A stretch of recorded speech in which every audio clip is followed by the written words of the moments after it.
All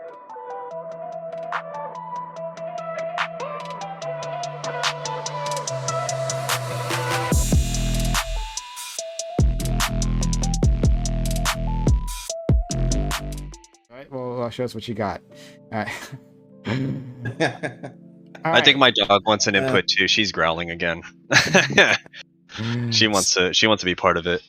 So dogs are always top tier because they're just cute, right? So they win the argument by default. They do. They do. I wanted to start off by touching on that previous topic, then maybe move on to something else, because especially since Ninetales and the others didn't really get a chance to get their chance. Are you kidding me? I laid down the fire. I spoke for the left better than anybody there could. No, Joe was great. I'll take that. But yeah, if you guys had thoughts on that in terms of no matter what, should you be voting, or is there reasons to decide not to? Should you vote? Actually, can I just quickly reclaim my time, because you did say I didn't get to talk enough. When people want to answer, I am curious about their thoughts on specifically, are you for or against the Electoral College, and are you for or against direct democracy? So just wanted to point that out. I want to put that question on the table. Okay, so I'll start and I'll answer your question real quick. Say what? The Electoral College is a completely different thing from the idea of voting. Not necessarily. Yeah, it kind of ties in a bit.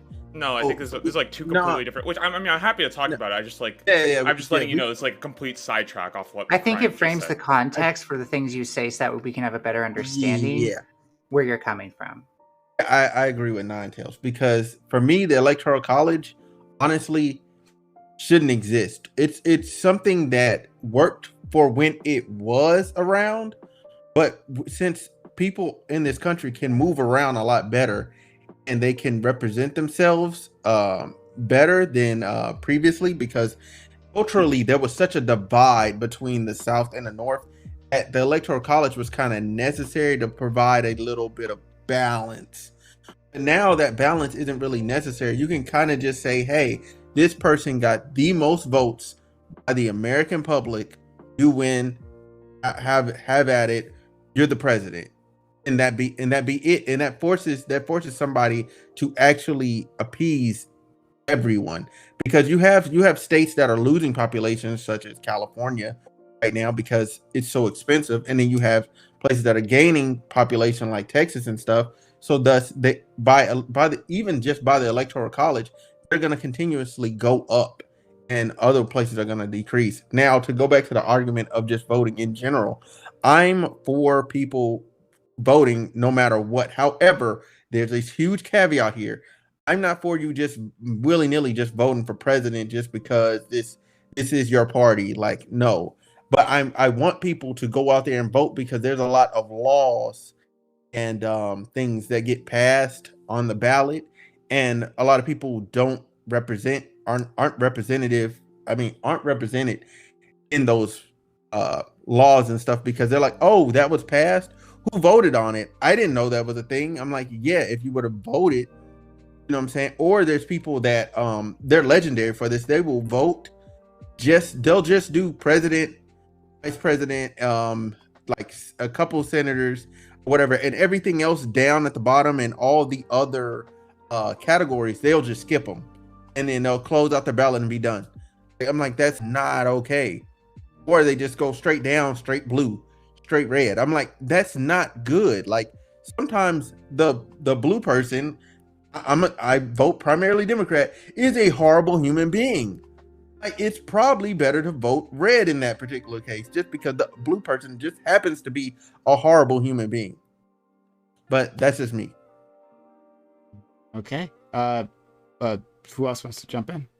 They started talking about electoralism. So for the people who just stopped by, right? Talking about the Electoral College, and how their thoughts on the Electoral College. So yeah, what's your name again, buddy, in the top center? Double Shine. Double Shine, please go ahead. Yeah, I think I'm kind of ambivalent about the Electoral College. I don't feel strongly about it one way or another. I imagine most Democrats don't like it just because Democrats tend to win the popular vote, so they favor it. I don't know if there's particularly good argument for it one way or another. As for voting is absolutely based. I think compulsory voting would be really, really good for the country as a whole. We want people to be engaged in the voting process, and getting more people to vote is the best way to sort of represent the people as a whole.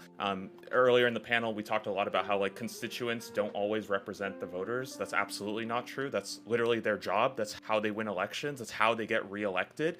And even when we look at people such as Manchin, who I know you guys absolutely love to fucking hate, he's incredibly popular with his constituents because he votes in a way that represents them.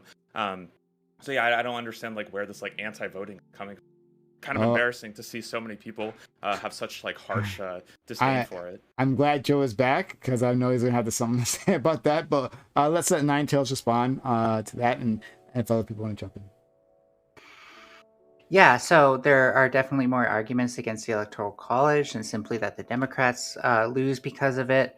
Simply put, I'm just going to be real about it. It gives Republicans, if anything, a way to orient the system, and we can look at something like gerrymandering, for example, against the voting body and against their interests. So to be ambivalent about it, I think, is to be ambivalent about the justice and equality that it creates for people who vote.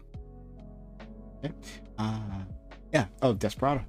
I think the RNC and DNC also play a huge role in this, and the fact that we have laws codified at the state level that require you to either register or vote for one of the two parties.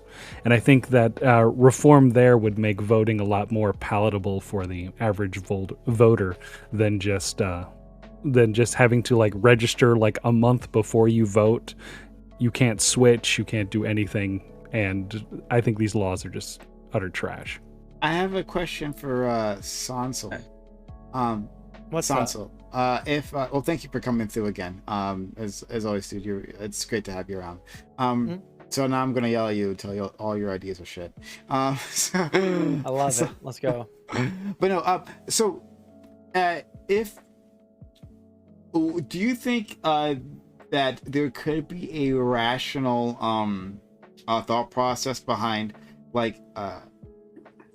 not voting for a Democrat who you know is against your values, right? There are a few of them who are, right? I mean, well, actually, there are a lot of them who are against my particular values. But someone like a Joe Manchin or someone like a Henry Cuellar or anything like that, that there could be a rational reason for not voting for them, simply because if they lose, then that breaks their incumbency. And that even if a Republican goes in afterwards, right, that you might, to get a Democrat in on the next cycle would be easier, because now they're not fighting an incumbent, and you can maybe have someone who actually represents your values rather than the same old, and you know how they're going to vote anyways, right? So I think that you have to look at the situation in totality, right? If you have 70 Democrat senators and one of them is Joe Manchin and he's up for re-election, you can probably lose one seat in the Senate at that point and be fine. So I can imagine a situation like that. But in a situation where this country is as divided as it is right now, where we have a 50-50 Senate, where we need every single Democratic senator that we can get, I can't think of a good reason to not vote for someone like Manchin. As much as I don't like the kind of stonewalling that Manchin has done in this during this election cycle, I can imagine a situation, but it would have to be fairly. What about this, right? So even if we lose the Senate, and we still have a Democratic president in office, right? So don't have to worry about the courts. But even if we lose the Senate, when Democratic leadership is negotiating, quote unquote negotiating, they're terrible at it. But when they are coming up with bills, you've seen it time and time again, right? Oh, we have to protect Joe Manchin. We have to protect Joe. I mean, he's in that reddish state, right? So we have to protect Joe Manchin, and they specifically water down bills, right? Take them farther right for Joe Manchin. Even if they couldn't get something passed, well, they can't get anything passed now, right? But even if they couldn't get their bills passed, would it not be better for the country? And this applies for other Democrats as well. Would it not be better for the country if we weren't arguing against ourselves, arguing against our own position, and constantly watering down our own bills? I mean, you need a supermajority in the Senate to not have a watered down bill. You realize that, right? Well, hold on. No. We need a simple majority, right? A super, not a simple. No. I know what I'm saying. I'm saying we need. Sorry, yeah. I'm saying. I'm trying to make sure. No. What you said. Sorry, I'm not trying to interrupt you. We keep on talking. You go. Sorry, I'm not trying to interrupt you. Fair enough. Okay. We need a simple majority. What we like, just as the Senate was designed, the Senate was designed for a simple majority. Speaking again about Joe Manchin, he's standing in the way of filibuster reform, right? Of getting rid of that and having the country being held hostage by this, right? Like Joe Manchin specifically is doing that. Okay, so what happens when Republicans get into office and then because we completely got rid of the filibuster, they do it as well? Yeah, and also just to be clear, if you replace Manchin, the Republican that replaces him is definitely not voting for the filibuster either. So, I don't understand where's the progress being made there. Yeah, well, it's the filibuster would lead to the policy changes. No, you can't remove the filibuster if we lose Manchin. Because now I don't think you're understanding what I'm saying. I'm not engaging with the Manchin shit. What I'm engaging with is that over time we have seen definitively that Democrats and Republicans are totally okay and willing to dismantle the filibuster when it doesn't work for them, and then arguing just for solidification when it does. But it's shown that the filibuster is actually trending outward more than it's trending inward. So I think the frustration with Manchin is that why are you going against something where it's very clearly that both parties are in agreement that this is inhibiting the political process, and they also advocate for its stripping depending on which party has the majority? Because if we have a system where every 2 to 4 years there's a massive shift in the policies where we're like the Democrats come in and they pass like a major piece of legislation, and the next time that the Republicans are in office they just completely reverse that because they have a simple majority.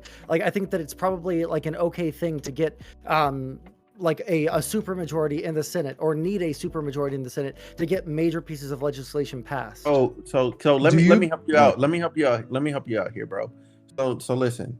One, we still have the House. So whatever bill the Senate passes on their simple majority, it still has to go to the House and gets rectified, and then it has to go to the President. The President can veto. And then when it comes back, you're gonna need 2/3 to override. So we still have that process in place. So, but what about all the bills that get introduced into the House and will never be seen in the Senate because like we don't have a majority that's what we're advocating for. If you get rid of filibuster, then a lot more stuff can come to the table.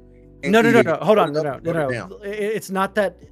If whatever party is in control of the Senate gets to choose what bills even get like heard on the floor and get a vote. I know that.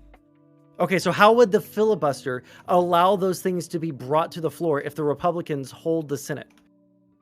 They wouldn't hold the Senate because Joe Manchin is basically a Republican. No. He caucuses with the Democratic Party. Yeah, I don't give a damn. No, you should give a damn. Hold on, you should give a damn because you're trying to get policy through. Bro, if the Republicans are in, if the Republicans hold the Senate, then nothing that the House passes will ever be heard on the Senate floor. That means that no bills that Congress tries to get through will ever like pass ever. Bro, if I say I am advocating for being vegan with a piece of bacon in my hand, that does not make me vegan. That's the same thing with Joe Manchin. I know that's a crazy easy example. Wait, can you repeat that? Sorry, there was something on my screen that I couldn't hear you because it was so loud. you say it again? Sorry. No, I'm not saying that again. Okay, well, I'm sorry. There was just a loud thing on my screen. I couldn't hear you. Sorry, my bad. Wait, so like, are we like not? I don't know how to ask this question, but do we believe the filibuster is effective? I'm curious. Would you want to get rid of the filibuster if the Republicans controlled the Congress? I'm just super curious. I agree with the filibuster being eroded as it continually is being eroded. I absolutely do. I agree as well too. That is do. based. All right, cool. Like, Yeah, what do you want? like The Senate rarely debates. Like, Does you know that, right? The Senate rarely enters into debate. Does anyone here know the history of the filibuster? Like where it was like introduced? Is it and relevant It to talk literally, about right it's now? literally one of the most racist institutions. It is. It is. It goes all the way back to slavery and through of course. segregation. Like the majority of the times the filibuster was invoked was during slavery and segregation. Outside of that, it was hardly ever invoked. And I guess like to piggyback on that, but not to get on like the racial stuff, it's just that like if we believe that the Senate is supposed to be the greatest deliberative body, I think it's very easy to see as a filibuster as an obstruction to that deliberative, like the greatest deliberative body, and also it creates and perpetuates the dysfunction that we're looking to try to get rid of. Like if we understand that, like, you know, the Senate, like just general things, like I keep saying time and time again, and people still don't understand this, is that like the Senate rarely debates. So just super quick, none of this matters because Congress doesn't want to get rid of it, right? We don't have enough people to get rid of it. No, that's not true. You know that's not true. It's been eroding for decades now. No. There's no world where you're like the current Congress is not getting rid of the filibuster. How much evidence do you need for the erosion of the filibuster to be a fact that exists in your brain? I mean, is there like polling data that you can show me that like even the general public no. getting rid of the filibuster? bro, listen. Your favorite senator, go find them, pick them out. When their party was majority, he was like, "Yo, I want the filibuster gone." That's literally every senator when they have the majority. I'm telling you right now that Manchin doesn't support getting rid of the filibuster. So everything you guys are saying doesn't matter right now. Manchin is just an anomaly. He's just an ass. So what do you do? What do you do about He's Manchin? just Do you an replace him ass. with a Republican who's not going to support getting rid of it either until they win Congress in 2022? But we're trying to say, and maybe this is where smooth is. You know, if we had another Democrat, Democrat in the Senate, we could probably get rid of the filibuster. But like, That's you can only get that if you vote. Yeah, exactly. But the concern I think people have is that there are undemocratic processes that the Senate participates in, and we are identifying the filibuster as one of those undemocratic processes, and that we are trying to get rid of that. But I'm supposed to be afraid of Republicans? Like, the fear of Republicans is irrelevant to me. The context was that voting doesn't matter because of the filibuster, and I'm saying that if you want to get rid of the filibuster, you're gonna have to vote for more people who actually support getting rid of it. Okay. And right now, when we look into 2022, it looks like it's going to be overwhelmingly a Republican Congress. And if they want to get rid of it, I guess that's based. That's a political trend that has happened with every single president. So it's very hard for me to believe or see a situation where we're going to see a shift where the Democrats hold control in the second and the third and fourth years, unless we're just going to. It could be great if it was an outlier, which I would definitely advocate for. You know what doesn't help? Attacking you on your claim that we create shouldn't that be outlier? voting. Nigga, I didn't say shit about this. You were That's what arguing you just spent smooth, 2 and I was hours arguing that we reinforcing shouldn't be what voting for Democratic people. Jesus Christ, bro. Are you serious? Are you seriously going to say that the last 2 hours you haven't been saying that like we shouldn't be voting for Democratic candidates? No, that's not what I said. No, that's not what he said at all. To be clear on their Do you want to position. hear what I said? Do you want to hear what I said? I can still man their position. Yeah. They're saying that you should vote for your values and not just like blindly trust the Democrats who have like not like historically had limited success trying to get through all the initiatives that they've promised to get through. I understand the disenfranchised feeling, but that doesn't like just because something has happened historically doesn't mean that we can't push for it to change by electing people that. Oh, you are. And I'll just say my position instead of you misrepresenting it. Wait, how is that misrepresentation? Because your listening comprehension is very, very, very, very inadequate right now. It's okay. So I'll say my statement definitively, and then you can, to your best of your ability, engage with it, right? What I'm saying is that I understand why individuals are apathetic towards incrementalism when it comes to electoralism. That's it. I understand the perspective, and I understand why people do not vote. Okay, you position. can understand something without being like okay with it, right? I can understand why someone like becomes radicalized to be a Nazi, get a gun, and go into a fucking store, and then go and why we always gotta talk about like Nazis and trans people every single time we're trying to just say something very simple here? You literally said I empathize with them. That's like a meaningless statement. That doesn't do anything. I can empathize with them while still saying what they're saying is what they're doing is fucking wrong and bad. And I don't believe people making. I don't believe that people making a personal choice not to vote is wrong. That's it. Oh yeah, well, I think it's stupid. I think it's really. Well, that's great. Your morality and my morality can both go fuck itself. You have a right to vote. Did I ever say you should take away someone's right to vote for a third party? No, but that's what I'm saying. If someone says they don't want to vote, that's fine. Yeah, I it's think not everybody has fine if you care about like the political situation of the U.S. What we're arguing about right now is getting more people to go out and fucking vote, bro. No, indirectly arguing the tweet when you said you were against it. You're for people just going in there and just blindly just rattling whatever dot they want to put. They're like, okay, I'll put a dot here, put a dot here. Oh, this name seems familiar. Okay, most people are going to be able to engage. I've seen this commercial now. Yeah, in an ideal world where every single voter knows every single candidate, then yeah, they should vote for the best one. But voting Democrat down ballot 99% of the times is going to be the correct decision. Go ahead, Smooth. And then Zonia also. Hey. So we're gonna go let Smooth, and then after that, Zonia wanted to break in a little bit before. So Smooth and Zonia, please. Before that, Smooth, you might want to turn yourself up a bit. Okay, is my mic low? He's pretty loud for me. Can I get on that too, please? I cranked them up. Yeah, go ahead. So Smooth, Zonia, then Ninetales. Go ahead. Okay, so all right.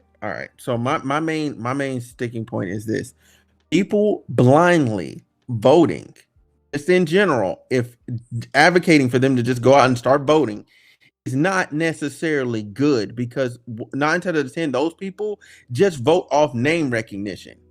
That's it. They don't even look at the ballot. They don't even look at what side of the ballot the person's on. They just look at, oh, I know that person. Oh, I seen that commercial the other day, and they just vote for it. That doesn't necessarily help you. I'd rather that person stay home. If they were going to stay home, I'm not advocating for everybody going out to vote. It's not good. Do we need more people that are responsible voters to vote? Absolutely, yes. But we don't need just every Joe Blow to go out and vote. No, that's not going to work. Should if they're voting Democrat. In countries that have compulsory voting, I don't care if you're a dumb fuck that doesn't know anything about politics. Voting Democrat or not. You're the dumb fuck that doesn't know anything about politics. Let's keep the floor real. Well, listen, Joe, you weren't able to engage with me about like simple rules about the Senate, okay? You never brought them up to me. You literally responded with "I'm white." Sorry, Smooth. I'm sorry, Smooth. I realized what happened. I'm sorry. Yeah. So look. Nobody in principle, that is not good. Okay. Just, okay. If it's Democrat, cool. No, it's not necessarily going to be good for you all the time. They don't always do the right thing. That's why we're even having this discussion. If they were that infallible, everybody on here would be leaping for joy, and we'd be talking about how can we spread the Democratic message even further. No, we're talking about why can't we get them to do what we want them to do. But anyway, what's your prescription that people with like a certain IQ are allowed to vote? Like I don't understand. I'm not saying somebody with an IQ, you dumb moron. Really close to saying it, Joe. Very close. I'm talking about people educating themselves. That's what I'm talking about. Well, yeah, but you can't on one hand say that the average voter only votes by name recognition, and then also expect every single voter to know every single policy of every single candidate that they vote for every single ticket. I'm talking about at least for bare minimum reading what's on the ballot. People don't even read, bro. I seen people literally walk in and walk out faster than I did. And I'm like, I know you don't know all these policies. I literally was sitting there at least skimming the policies I didn't know. So are you saying like we should have literacy tests for this? Because we tried that in the past. Why and it really don't- fucked up. why we- like, okay, hold on. Why, like, Stop can I being ask? Because disingenuous. we're trying to figure out. Hold on, wait. We're Bro, trying to figure out no, what your no, prescription is. no, What is your no, prescription? What is your Tonto, prescription? why Because you're you- saying why that people you- should be educated. Is Well, you try No. to at Listen to least what I'm saying. read it and educate yourself. I'm talking about educating yourself just a little bit, not just going, "Oh, okay, I'm just gonna vote for this. Looks nice." Do you think Looks nice, any of looks us would discourage people from being educated on the people that they're voting for? Don't. But you're not engage in that question. examining That why question's they ridiculous. aren't. You're just saying Yeah. like, oh, they must be uneducated. question, because if you but, do answer that question, then you're going to look like a fucking loser. Okay? No, you guys because are the trying issue- to say something. You guys are no, saying the you guys issue- are arguing. Don't against add harm. Don't add You're harm. arguing I can go way you're farther than you. arguing Don't against add no harm. I can one. go You're way arguing farther than against you. nobody. Sundal, that question. There's a second That S in there, question- buddy. Salt. Thank Soy you. salt. Salt soy. Dumb San fuck. Soy. Thank I you. can't That's the even one. see his fuck. name right now, so I don't know what it is. So anyway, listen. I'm just gonna call you S for the remainder of the panel. All right. S. So listen. So I don't mispronounce nothing. S. Okay. That question literally flies in the face of everything I literally just said. I literally just made the point, and then he just asked me another question that literally reduced my point to nothing. Like, I'm like, no, I literally just said this is where I stand on this. And I said, And so, like, please, if we're, I said, we asked- please, okay. before Can I- you, can I build a bridge? No. So listen. I'm gonna build a It's like, bridge. no. I got a perfect example for you. Look, if you go Is it to a bridge put building? together, Is it a bridge no. building? So example, or- listen, You can shut the fuck up if I know what he's gonna say. Please, let him finish. It's very simple. It's very simple. If you go to put together some furniture, some IKEA furniture, and you don't use the instructions, and you end up with a bad product, whose fault is that? It's yours because you did not read the instructions. I'm asking people to just at least read or look at the diagram.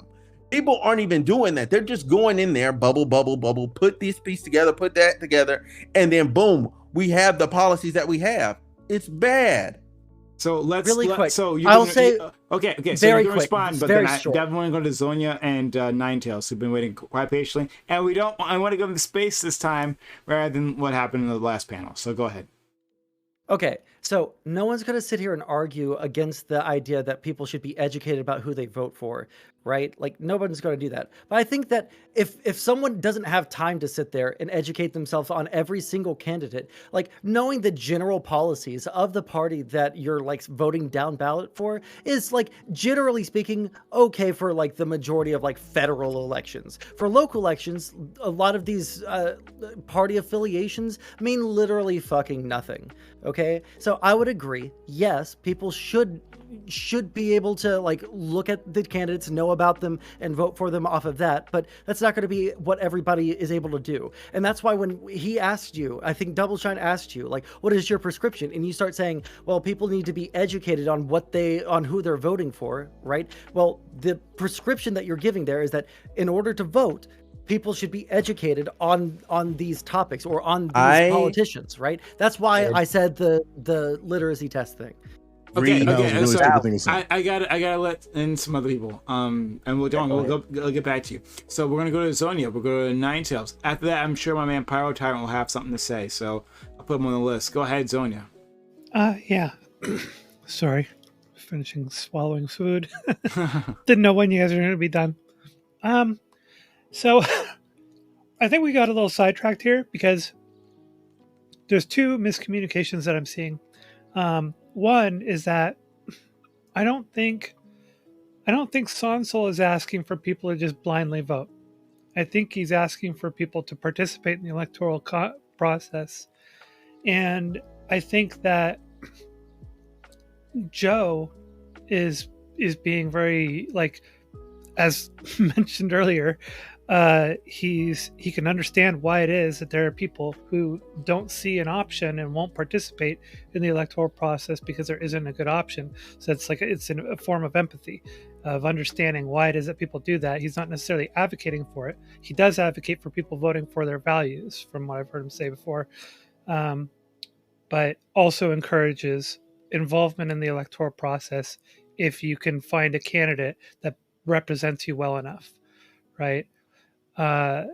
So there's that. the whole thing of where it came up with, should people just blindly vote? I don't feel like anybody on here has been advocating for that. I think everybody would kind of agree that you should at least do some kind of, you should look at least a little bit into what it is that you're voting on and for. So that seems almost like it's a red herring for this argument. What I would say is one of the things that we need to do is, you know how they've got like everybody gets motivated around national elections because that's like the hot spicy topic that everybody talks about, and it's like the local stuff that gets really boring. So it's like people get motivated with the national stuff because that's when everything is most contentious. That's when the stakes are really high, etc. The entire shifting of the political paradigm can change. Sorry to interrupt. I also just want to point out that especially on social media for streamers, you get a lot more attention if you cover national stuff, and I think that's an issue. Yeah, we could quote Mike for that one. Mike from PA. I think what it comes down to is there's a lot of, what I observe in people is there's a lot of exhaustion and like fatigue where people get amped up about something, get worked up about it, and then they're not really paying attention to the things that are actually happening that really affect them at home. The local politics, the local policies, the things that really should be paid attention to. It's almost like they've got too much fatigue because they've been investing so much of their personal energy, mental energy into these national elections that they really can't affect the outcome of to a great extent. It's very divisive, it's very charged, and they invest so much into it, and they just ignore all this stuff going on locally. And that's where I would like to see some kind of like ability to energize people for the local stuff that they can actually pay attention to, that they can make sense of, that directly affects them, and that they can actually affect the outcomes of if they get motivated and act, especially if they act as a group. Nine Tails? Oh, I was already unmuted. Okay. Yeah, so lots going on here. I am going to kind of try to shift things a bit because like there's not a lot of talk for the reasons here that, like, to me, like the whole like you don't vote because you're not interested thing is a very yuppie way of putting it. It's a very affluent way of putting it, but it hardly represents like issues of the working class and the underclass. It hardly represents like, you know, the fact that like even when we're talking about like the electoral system or filibustering or gerrymandering, people never have like full grasp of these things, and like that's important because they may understand what they do, but they may not understand the link between voting where there is some and whatnot. But then again, like to me, there's not enough discussion about power in general regarding this stuff, and there's obviously a lot of power being allocated in ways that as leftists I disagree with. In this discussion, I think we're taking the power of the vote for granted. As the last panel ended, Sansol says something I vehemently disagreed with, which is that whatever you're going for in politics, you need to vote to do it. I don't agree with that. I think that's a very limited thing that doesn't reflect issues and like the voices of the issues like BLM, where they were saying, we tried to participate in this system.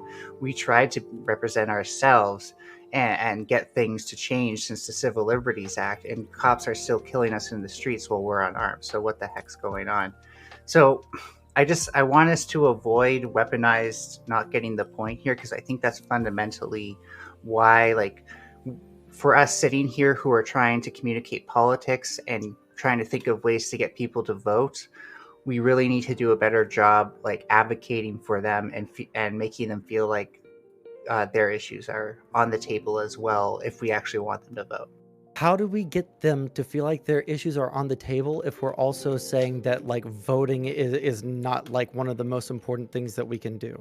Well, we can't just simply accept the way things are. That's for certain, because then how do you affect change in a system that is as big and as powerful as the system that we're in right now? Well, that's not an argument not to change it. And I'm not saying that. Hold on, no. The big thing you're is misunderstanding what I'm saying. You cut me off first, and I let you. You're misunderstanding what I'm saying.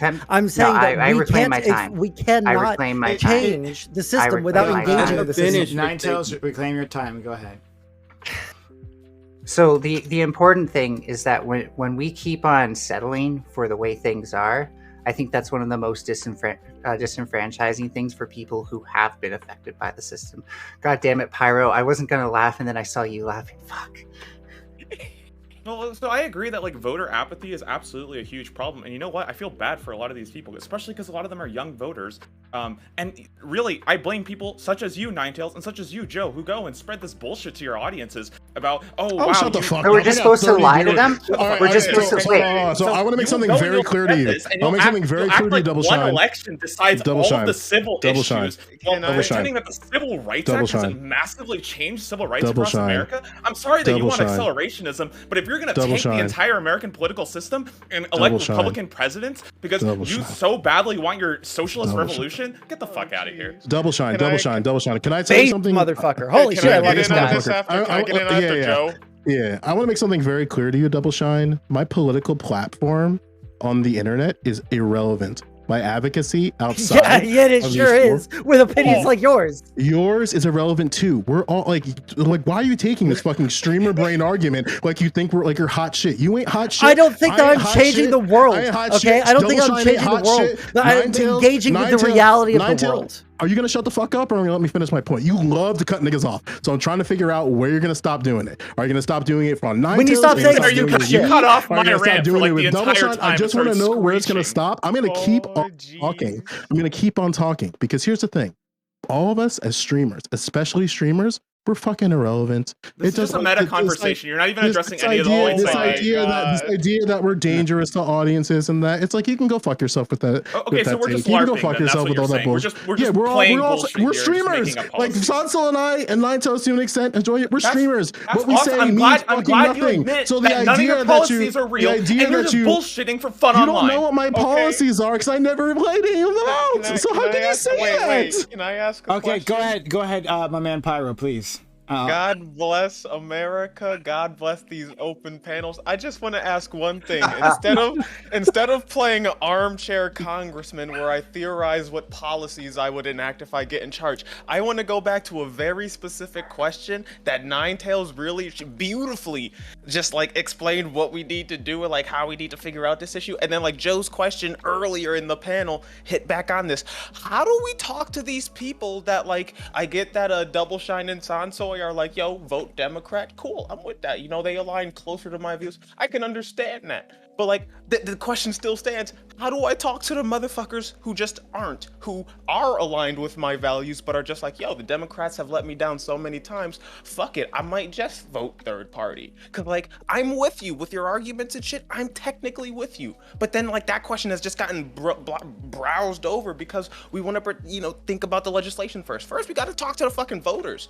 There's reasons, like Ninetales said earlier, these people aren't voting. It's not just because they're dumb idiots on Twitter all the time. Like, there are legit reasons. I know motherfuckers, the moment you start talking about, like Sansol was saying earlier, like the layout of the Senate and how vote, like their eyes glaze over like a fucking jelly donut and they just snap out of it and they don't listen. That's why you explain how they work, right? You'll you talk to people like they're fucking people, all right? And you don't sit there and just say that there's this like hidden fucking socialist subconscious. I'm not even talking about any of that hyperbolic nonsense. I'm just talking strictly about like, yo, the Senate's set up like this. The moment they hear politics, their eyes glide over. You would tailor it to who the fuck you're talking to. I'm not going to give like a broad prescription on how you speak to all fucking voters. All right, I'm also not going to sit here and like give you a fucking game plan for every single kind of voter that you might run into. All right, like except that gets a lot easier when you actually address the reasons they're not voting.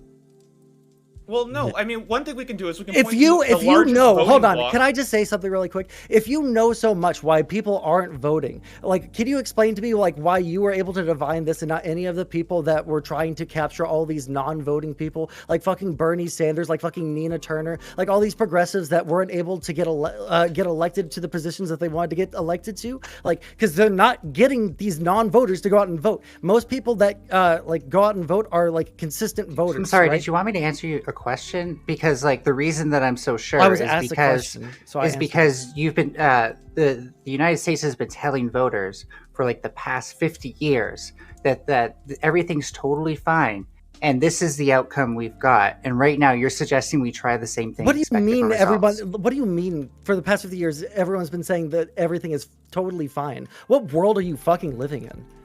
No. You're being once again. I don't understand what she means. You're being explain it to me. I'm not trying to be disingenuous. It's weaponized explain it to me. Yeah, so it's seriously not like. So if someone disagrees with you, then they're just disingenuous and fucking stupid, and you're just like a truth diviner. Like what is it? I mean, explain that applies better to you, son. Just explain it. You consistently misunderstand everything. So because you guys are like Mott and Bailey all over the fucking place. So explain it. Sanso, explain to me. Sanso, explain to me. On what level does she need to explain this to you so you can understand? Because so she just said that the politicians have been telling everyone that everything is completely fine. I don't know what fucking world she's living in. That you can just vote and you have political freedom. And voting does work. The largest you do have political freedom. We live in one of the most free nations in the entire world. So answer to me then. What is your justification for doing the same thing and expecting different results?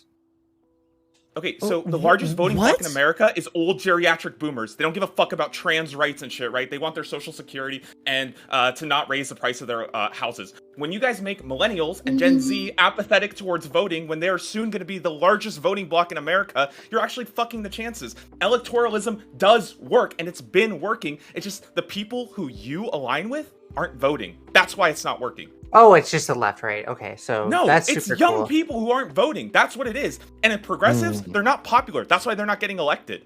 Boomers are out voting. That's electoralism doesn't. Wait, hold on. There's If nothing else electoralism doesn't here. work, if electoralism doesn't work, then why do Republicans get all their shit through and like all vote as a block and are very energized to vote? Because they usually start at the ground level. Yes. Okay, so you're saying that electoralism does work, that lefties and fucking Democrats it depends. are doing it well. How much territory do you have? If you're losing territory to Republicans, then your argument becomes less and less valid. If you're losing territory to Republicans, then they are doing electoralism better than you. The country are you is sure that's necessarily true? The country is constructed in such a way where a vast majority of voters are getting disenfranchised due to a bunch of factors. Like what? Do you believe? I'm sorry, what? Okay, yeah, okay. Can you name some? See, this is what I'm saying, though. This is my point. You guys I would like you're so exasperated when we ask you to explain something. No, because here's I here's agree the thing. that voter apathy is a huge problem. No, but that's not like I don't think that's okay. We're not talking about just voter apathy. So one of the things that I mentioned on the panel is that in New Jersey, it is gerrymandered explicitly to favor Democrats federally. Now, when you look at the districting at the state level, you can see that actually New Jersey is a little closer to being purple than it is to being blue. But federally, Democrats gerrymandered it to cater to Democrats. So in New Jersey, federally, being a candidate as a Republican is basically being politically irrelevant. However, the way that it's structured at the state level, because at the state, Republicans fought for fairer districts, they now see situations where they are competitive in areas where they were not historically. Now, it's not fixed yet. I mentioned a long time ago that we should probably readjust what type of individuals should come into the democratic process, electorally speaking. For example, multi-member districts is a great thing. My state does it, which is how Republicans have actual representation at the state level. I want multi-member districts at the federal level, for example, of one. That is one way we can readjust the issues around electoralism so that the people who we bring into power are actually representative of the people they represent. Yeah, I don't know if like anyone here is going to say that they support gerrymandering. I just don't think that that's why all these progressive policies are losing. What did I say? What was the thing that I advocated for? I don't know. You go on for like 3 fucking minutes when I just asked you to name like. What did I advocate for, Bro, Pyro? if you don't listen, then that's your fault. Making more multi-member districts. I'm sorry, like. Right. Like what did you say? He said that gerrymandering helps the Democrats here. Like I don't know. I don't know. Pyro, help me. What was the thing that I advocated for at the end of that? Multi-member districts. There you go. Thank you. Okay, and is that just going to fix it? Congrats. We just do that and we fix congrats. We just fix electoralism. So here's the problem with a panel with 12 other niggas on it is that we can only posit one thing. What did you say? I thought I was white. Yeah, I'm gonna say nigga. I'm just gonna say nigga. You got a problem with that, or are we gonna be? No, I'm just saying. Okay. I'm honored. Listen, I'm honored. I'm honored. Listen, we'll give it two names. We got we'll live it in two sections. We got nigga and then we got Nino. Nigga in name only. Okay, thank you. God bless. Okay, cool. So we have 12 other people on this panel, so we can't list every single policy that we want to see happen. I mentioned a problem about gerrymandering within my state. I said this is a problem within electoralism, and one way to solve this problem that I laid out in my arguments was multi-member districts. That's the line. That's the line I'm drawing. I'm drawing that there's a problem, I'm laying out why this is a problem, and I'm laying out a solution. And if we can't engage with the solution, then I don't know what we're doing. Well, not even a solution, rather. Let me rephrase that. It's just one possible suggestion and a myriad of other suggestions that people can posit. Joe, I need you to hand it off to me this time because I really need to respond. Okay. So my point in general. So go ahead. You're gonna go. And then Zonia, you already jumped in before, right? Or did you? Right? No, you're afterwards. Okay. So sorry. It'll be Ninetales. It'll be Zonia. We have our friend. What's his face? God damn it. Kobe. He'll go next after that. So my general point is that this is a very granular level issue, especially when we're talking about local politics, but that's not what I'm trying to get at. It's a very granular level issue, so we do have to be able to address these issues case by case. But if we aren't willing to accept various things as material conditions or other conditions that go outside of that for why people don't vote, we're going to essentialize the problem and set ourselves up for failure in ways that, yes, will disenfranchise those people who have other reasons for not voting than personal willpower. In general, I think the more we try to fall back on things that reflects my problem of trying the same thing and expecting different results, the more we're going to wind up with the same results. That is my logic here. I think we need to address this stuff with less essentialism. That's simply my point.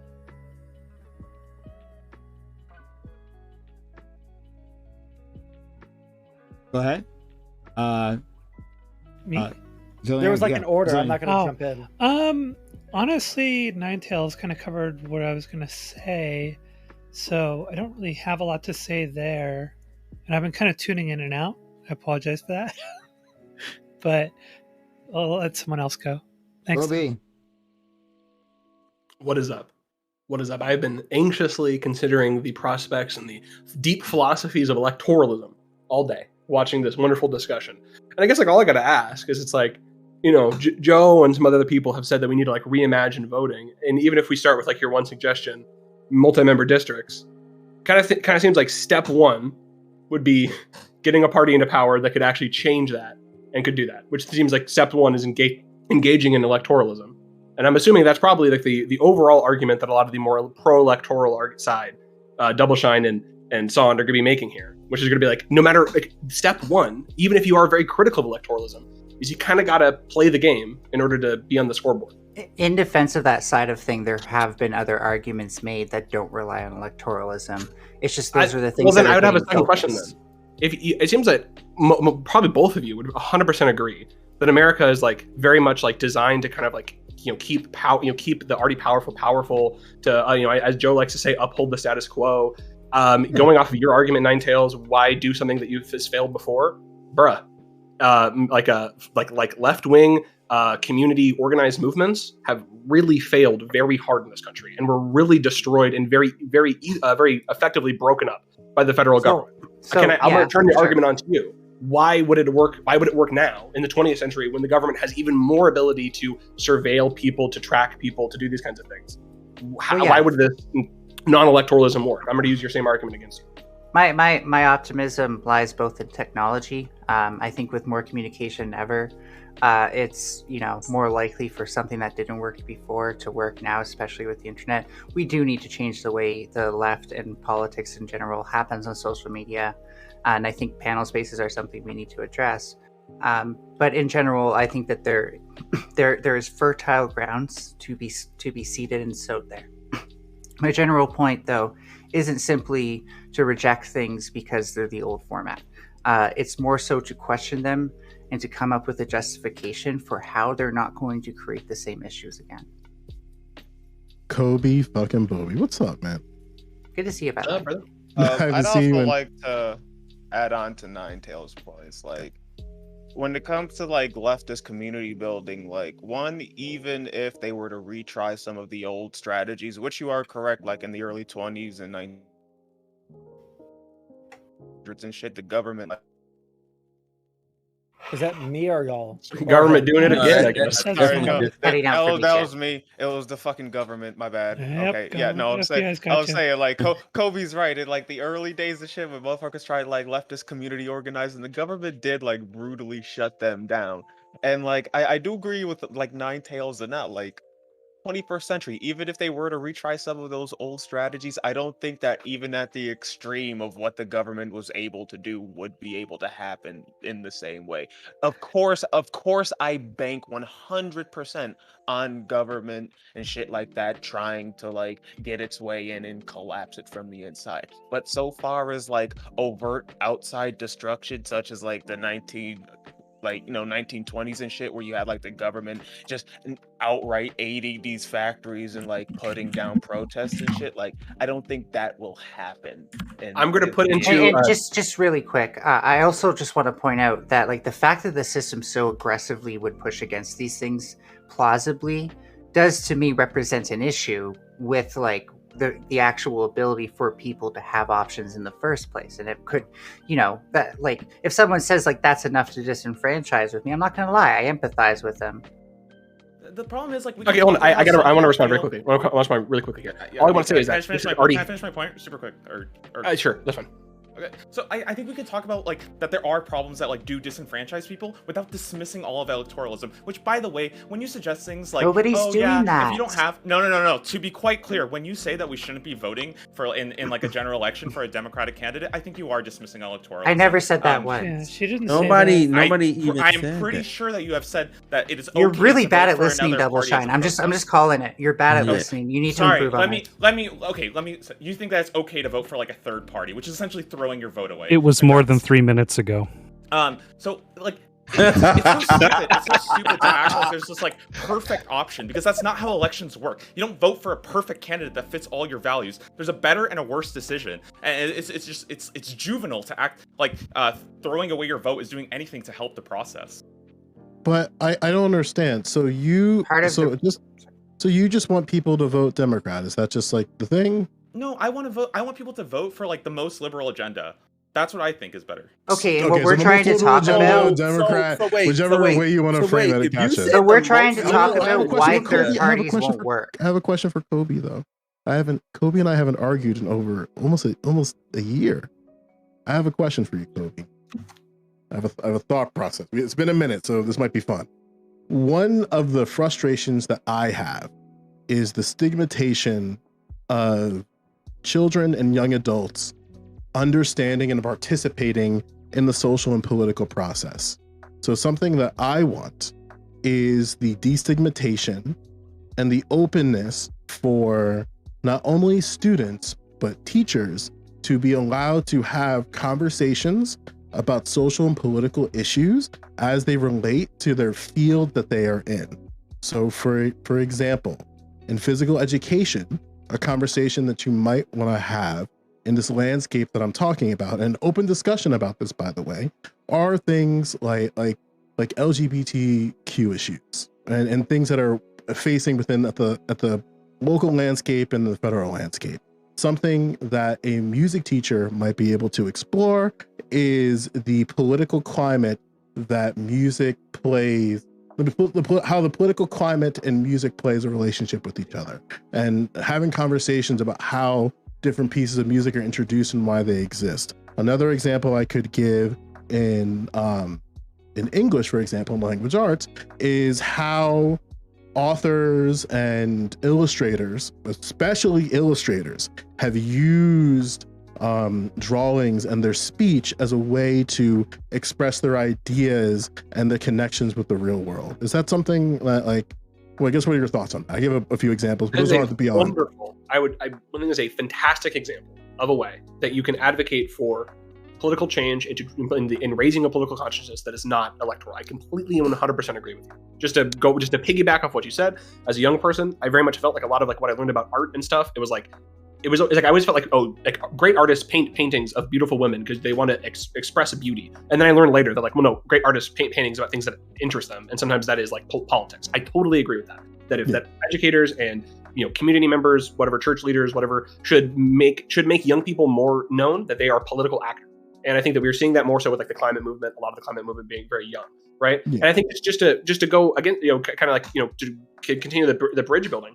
I'm sure that you want to know, like, the frustration I have would just be like, it seems that people look for reasons to not engage in electoralism. Is what really a lot of these conversations be like. Is they're just looking for reasons to do it, which like I'm gonna be honest, like it's not fun.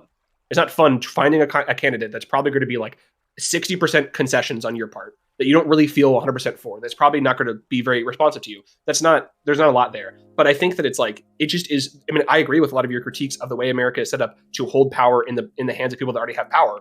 That just is the biggest, in my opinion, it's the biggest lever of finding power is electoral. Yeah, and to kind of like to piggyback to reinforce the prescription that I have in terms of its viability is that school districts can do this during their next board meeting. Like, they don't have to have these sort of hoops and ladders that the state government and federal government has when it comes to implementing and changing policy. The school board tomorrow could easily make guidelines and I don't want to say a conversation, but policies and procedures about how you engage in political discussions as it relates to your subject matter in an age-appropriate setting. Now, granted, and when I say age-appropriate setting, that means that you're going to have to keep certain concessions to different grade levels. Like, and this is the same thing that we see when there's the argument about like teaching sexuality to second graders. You're not going to see the teaching of sexuality to second graders because there's guidelines that say, hey, these are the things that you talk about, these are the ways that you do it. But we see a problem where some states don't have curriculum guidelines on things like sex education, like things like LGBTQIA plus issues. So I want to make that clear that school boards can do the thing that I'm describing without the involvement of the federal government or state government. With that being said, I think that to push back, not to push up Kobe, because I don't really think it's a push, but one thing that I think is happening and that we see is that there are people who have different levels of knowledge and experience with the political process. And this might be to your point too, and we might be on agreement here, that people have different engagements with the political process at their point of radicalization. And that's something I'm not necessarily down with, which is why I think we need to use the public education system as a means to get people more engaged about these things that affect their lives.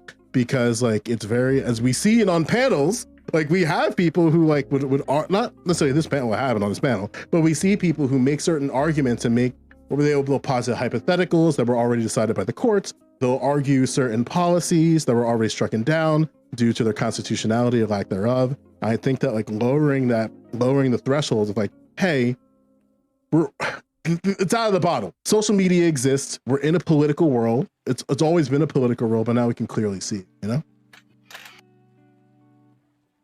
That was super wholesome and all, but I do need to take I need to Prime wanted to open up the panel, so to respond to Double Shine specifically and the straw manning, which got out of control. I even said that I'm for ranked choice voting. Would you mind taking back your false quotes of me? Because I definitely am not one of those people. I support that too. That's awesome. Yeah. So my question is though, like, why do we need limits until we can see that it's not working? Like, what is necessarily off the table? Working. But what is necessarily this is working? Electoralism is absolutely working. Hold on. Okay, stop. But electoralism status quo or electoralism in general? No, the largest voting blocks in America are getting the things that they want. The problem is that the things that you guys advocate for just aren't popular. That's literally it. Now, again, we could go with Joe's thing that if everyone's as smart as progressives, then yeah, they will vote their way. That's not what I said. But I think that's a little. Nobody straw said man. that. Nobody said that. Yeah, and if I could have Nobody said that. I didn't say that. If I could respond. Yeah, like my biggest issue with this though is that you're saying it's working, but it's not working for the working and underclass. It's working more for the rich. You because you're I'm not talking about you. You're deflecting double right shine, now. double shine. Do you believe that double shine? Do you believe that uncontested races is the sign of electoralism working? Sorry, could you say that? I missed what you said. Uncontested races is a sign of electoralism working. Do you agree or disagree with that statement? You clarify what you mean by uncontested races? When somebody runs a race and there's no one running against them, uncontested. I mean, well, I'm assuming that if there's like, I don't know what you want me to say. Like, I don't think you can give it to like someone to be 100% honest. I'm just trying to. I don't know how to answer that question. I'm sorry. Gotcha. To the best of your ability, what are your thoughts on uncontested elections?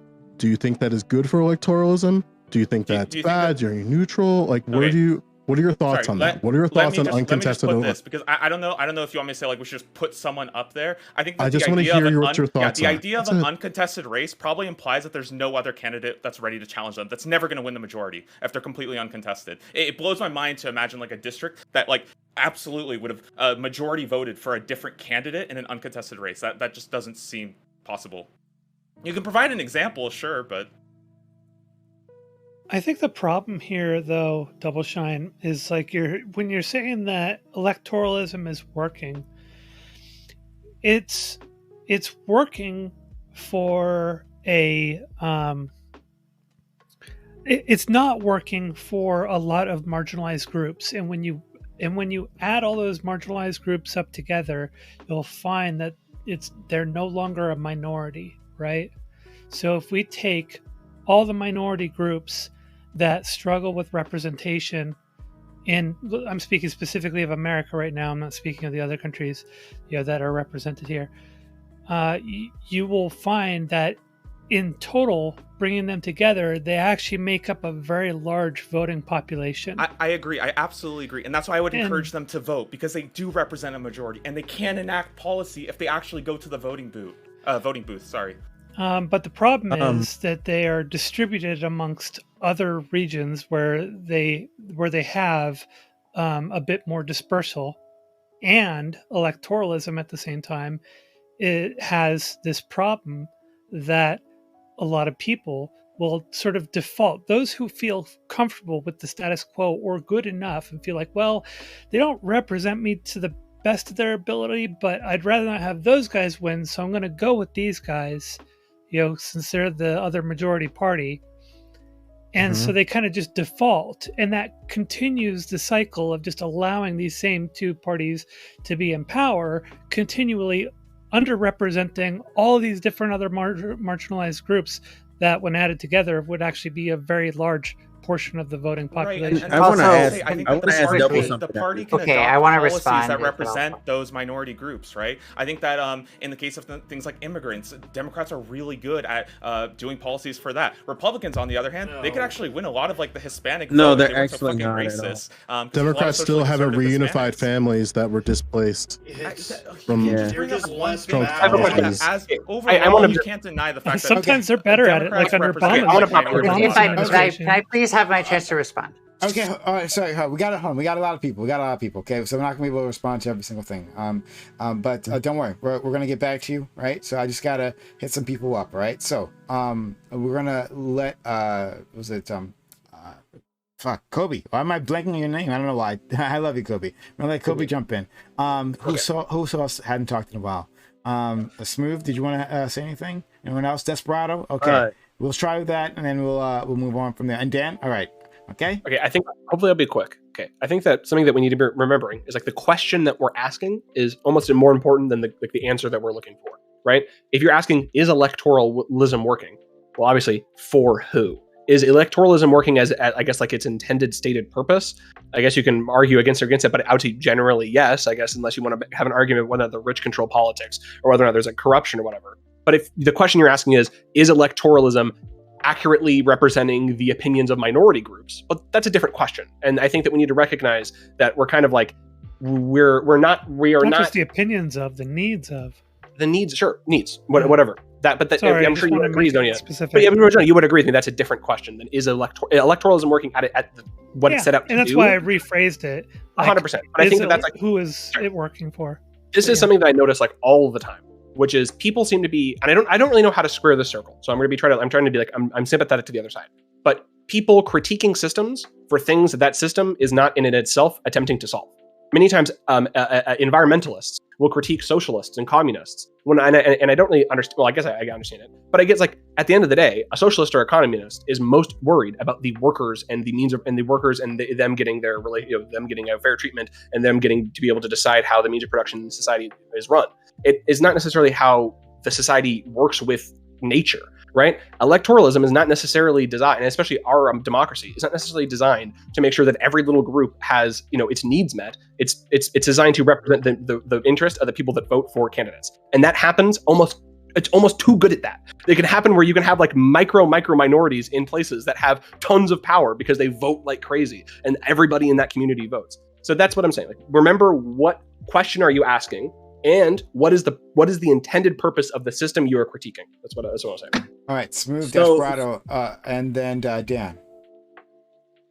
Okay, so Nine Tails. Yeah, I didn't see your hand. Okay, so I guess my general question here is, so do we think that, what I'm saying, like the primary system is not holding back a voter's choice? Because I feel like the primary system in and of itself and the state laws that are already in effect keep people from being able to vote in their own people that they want. They're not able to participate in those particular events that allow them to get the person forward that they want to, and the party is always going to back the person that they want to have. You're literally getting put forth a representative and saying, this is your guy, instead of saying, this is the guy that I want. The only exception that I've seen to this of recent, is Trump. He literally subverted his whole party's agenda and became their guy. He's the only one. Everybody else has been handpicked and said, this is your person. This is who represents you. Now go vote for them. That is a hard pill to swallow for a lot of people. What are you talking about? I'm Obama, talking. No. You're talking about electoral process working, and I'm saying that You're saying that the only person that wasn't handpicked by the fucking establishment was Trump. Dude, Obama wasn't handpicked. The person that they wanted to get elected that cycle was Hillary. Okay, so we have one more. What's the difference? What's the difference? What's the difference? Okay. It's not there's a difference. It's the course of you're bringing up an example that I'm sorry. You said that there's the only time that someone has ever more than just presidential. I'm sorry. I actually don't know this. I don't. Yeah, I'm asking you a question. I don't know this, but was AOC I actually don't know. Was AOC endorsed by the Democrats, or did she not unseat an incumbent Democrat? I'm pretty sure. Yeah, pretty sure she had the Justice Democrats come in and basically support her. Right? It wasn't done by the general DNC. You don't know what you're talking about. This has happened right now. We're undergoing a somewhat paradigm shift where people went from like voting in just like who the party kind of like put forward, because we didn't really have a whole bunch of information out there. Right? If you want to pick out each and every little instance where this happened on you said that there was a rule where the hold on. You said you hold on. You are the one. Hold on, brother, my man, my guy. All right, listen. You are the one that made the claim. You are the one. Three people of an entire system. Bro, you said that there was only one. You said that there was only one. I'm trying to demonstrate. I'm demonstrating to you that you didn't even know about fucking Obama not being chosen by the fucking Democrats. I don't trust you to fucking know about any more of these. But it's still irrelevant. Oh, well, if you knew that, then why didn't you bring him up when you brought up Trump?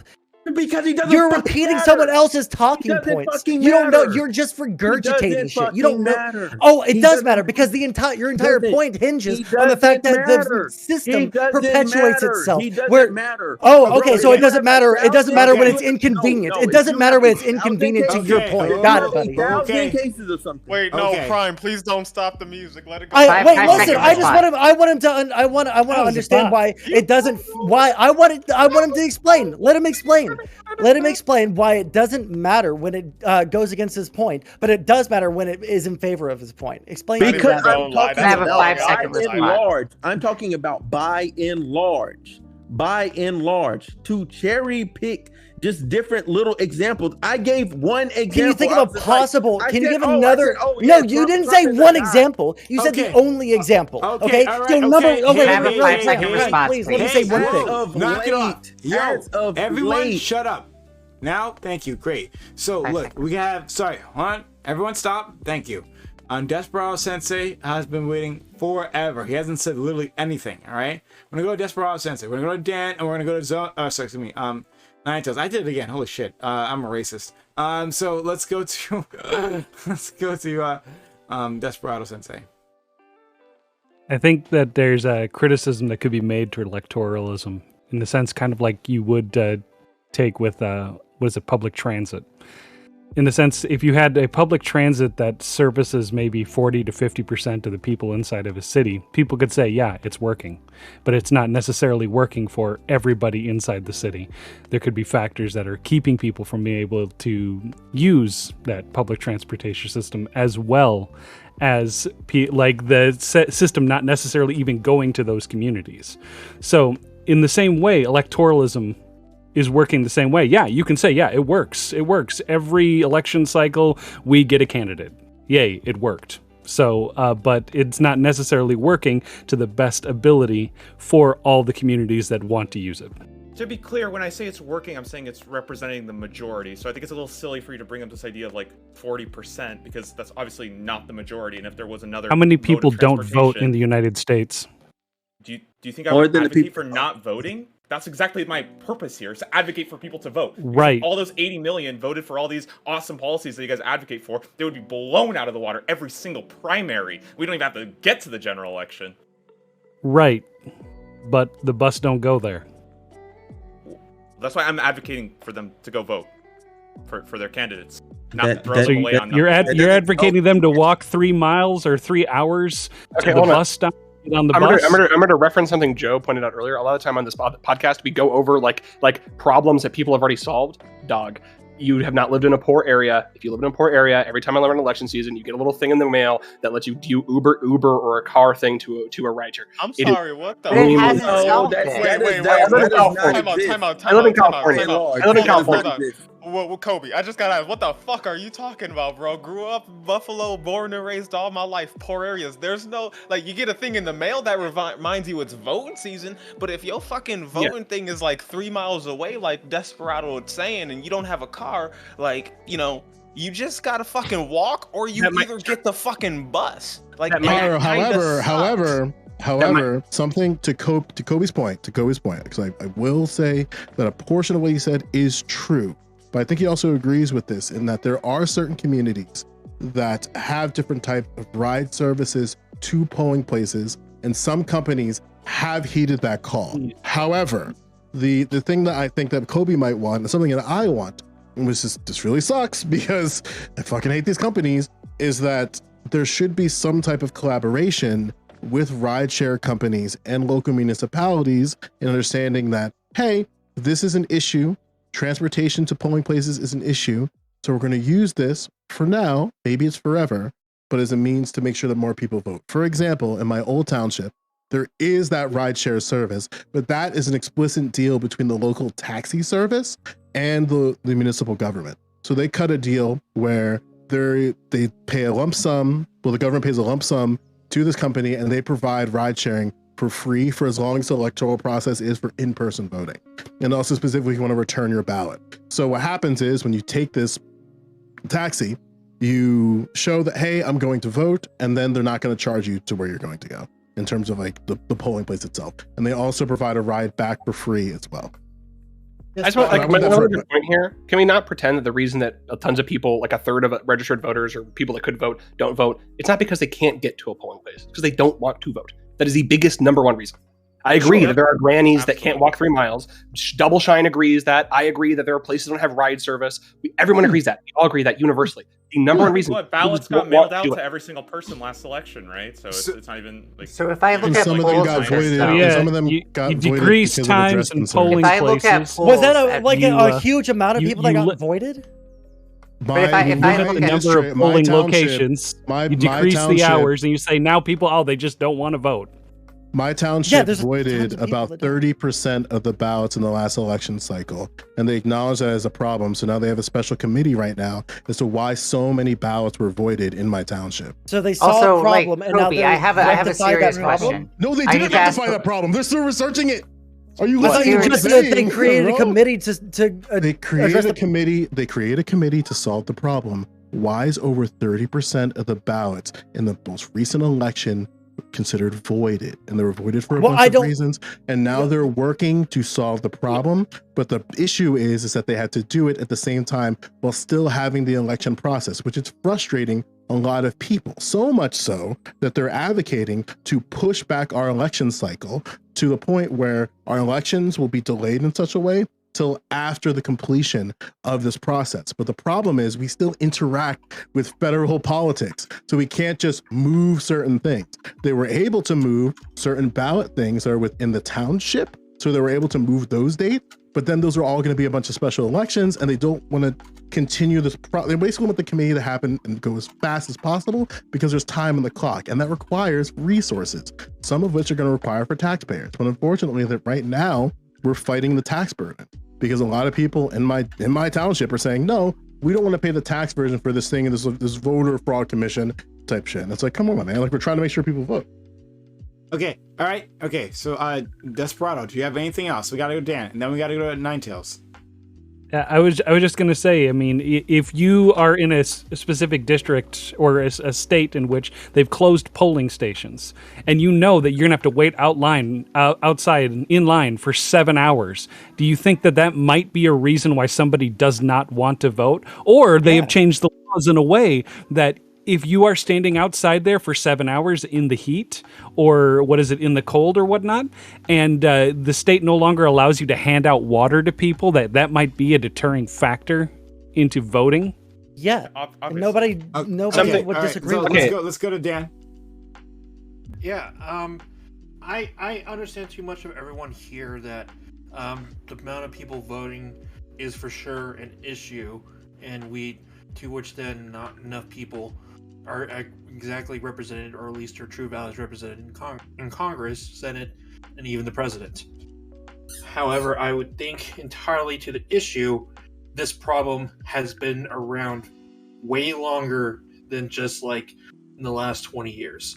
At least the issues of people voting has been like around 60% or so for presidential elections or whatnot, has been going on since like the late 30s. And we can definitely say this can be leading to at least the cultural issues of the disinterest of people wanting to vote, and a lot of issues with them going to vote in the first place. And that kind of ends up topic that we definitely say to here could be a problem. But I want to at least focus more on a solution that for sure will increase the amount of people who will get represented, and at least to those who want to get the issue more situated, like such as increasing the amount of congressmen at DC. We haven't increased it since 1913, and for God's sakes, there's many states that are way more powerful than like many of the ones that are more populous, like in New York, because they had like 300, like 500,000 people live in that state. When we have more people at least represented in a general population for a federal Congress, you end up having more people exactly that will answer representing question, as we definitely meant as an issue, such as what Zanya and Ninetails has brought up. And I would think that Fanatic and even Joe Lewis would think that would increase at least their issues being more prevalent as well. And Okay. I think this is solution definitely would for sure make things a lot much better, and is much easier than to a lot of the many little things we talk about now about trying to increase voting in many of the districts that we have around the United States. Okay, thank you. So we're gonna go to Nine Tails. I'm really glad my man Fanatic is here. I think it's gonna be a lot more interesting now that Fanatic showed up. Well, you know what's gonna happen. But Nine Tails had a question. Please ask your question, Nine Tails. Okay. Question was part of it. So I guess I'll finish with that. And I'm actually going to be signing off. My back is killing me. I wanted to stay a lot later, but I can only take so much of that. So in general, someone brought up, well, how can you as a leftist say that like electoral system bad, but also vote? Well, really, I don't care. I don't think we can lie to people. I think that's just inherently an injustice. I don't like if the ends is to simply get people to vote, then I think the worst thing we can do is just try to pretend like the answer is as simple as what they want. That's just going to lead to a lot of errors that we're already seeing here. I think the biggest problem as well is that we're not when Double Shine said some things, I noticed he wasn't like addressing the system as a whole when he defined it as good. Just voting is easier for people who haven't been politically disenfranchised directly. We brought up some ways that this is being solved, but it's certainly not totally solved. That would be silly to just say that because there are solutions then it's solved. And then the same problem also exists for even when you get your person into office, there's many reasons that you won't get what you want. The first and most disenfranchising in my mind is that a lot of people don't believe that politicians will hold their promises. And a big key question is, how do we guarantee that more than anything? And the other thing is we have a lot of systems of power that directly push back on the actual change at the systemic level. I can get into a bunch of them. I think the Supreme Court and stuff like that is a good example. So when it comes to how we describe these things, I think it's best to not limit ourselves to, well, can they vote? Does this one thing solve it? It's never just going to be that. And it's an entire process of a whole to go from voting to actually getting what you want. We have to remember that. Anyways, thank you for having me. Big shout out to Joe Lewis, who I'm not sure, he can't hear me, but I appreciated that. Good to see Desperado and Pyro and Smooth. Thank you for also being a big player on tonight's panel on my side, because it made me feel like I didn't have to say as much, and I always appreciate that. And also thanks to Prime if you're there. So I'm there. Thank you so much. Okay. Who else would like to go? See you later.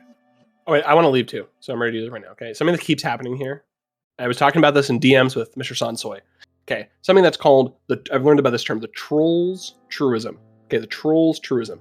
You'll say a relatively agreeable fact, but then you'll use that to springboard to like a much more controversial. It's kind of like a Mont Bailey. It's a more interesting way. It's like a reverse Mont Bailey. Yeah, kind of. Yeah. So what you say is be like, for example, I'm gonna call you out, Mr. Desperado Samurai. You'll be like, well, if I make it that you'll get executed by the cyber police if you drink a water bottle while standing in line, do you think that might make less people vote? It's like, yeah, probably. And then you'll then extrapolate that to that is a reason why a lot of people don't want to vote, is because there are these restrictive laws. It's not it's a very frustrating way to have to deal with conversations, because then it really seems like what you're disagreeing with is the initial agreeable claim. It seems like you're disagreeing with the idea that if we don't get people water bottles in the hot sun, that they're not going to want to stand in line, when in reality you're dealing with the much more controversial thing. I feel like that just keeps happening, and it's a little frustrating. So I love Before you go, Fanatic, sure. Did you have a response? Because I saw you in chat, and you said something about one of Kobe's points. If you have a response. Yeah. The idea like that, the whole purpose of like the everyone is to go ahead and vote. I'm sorry,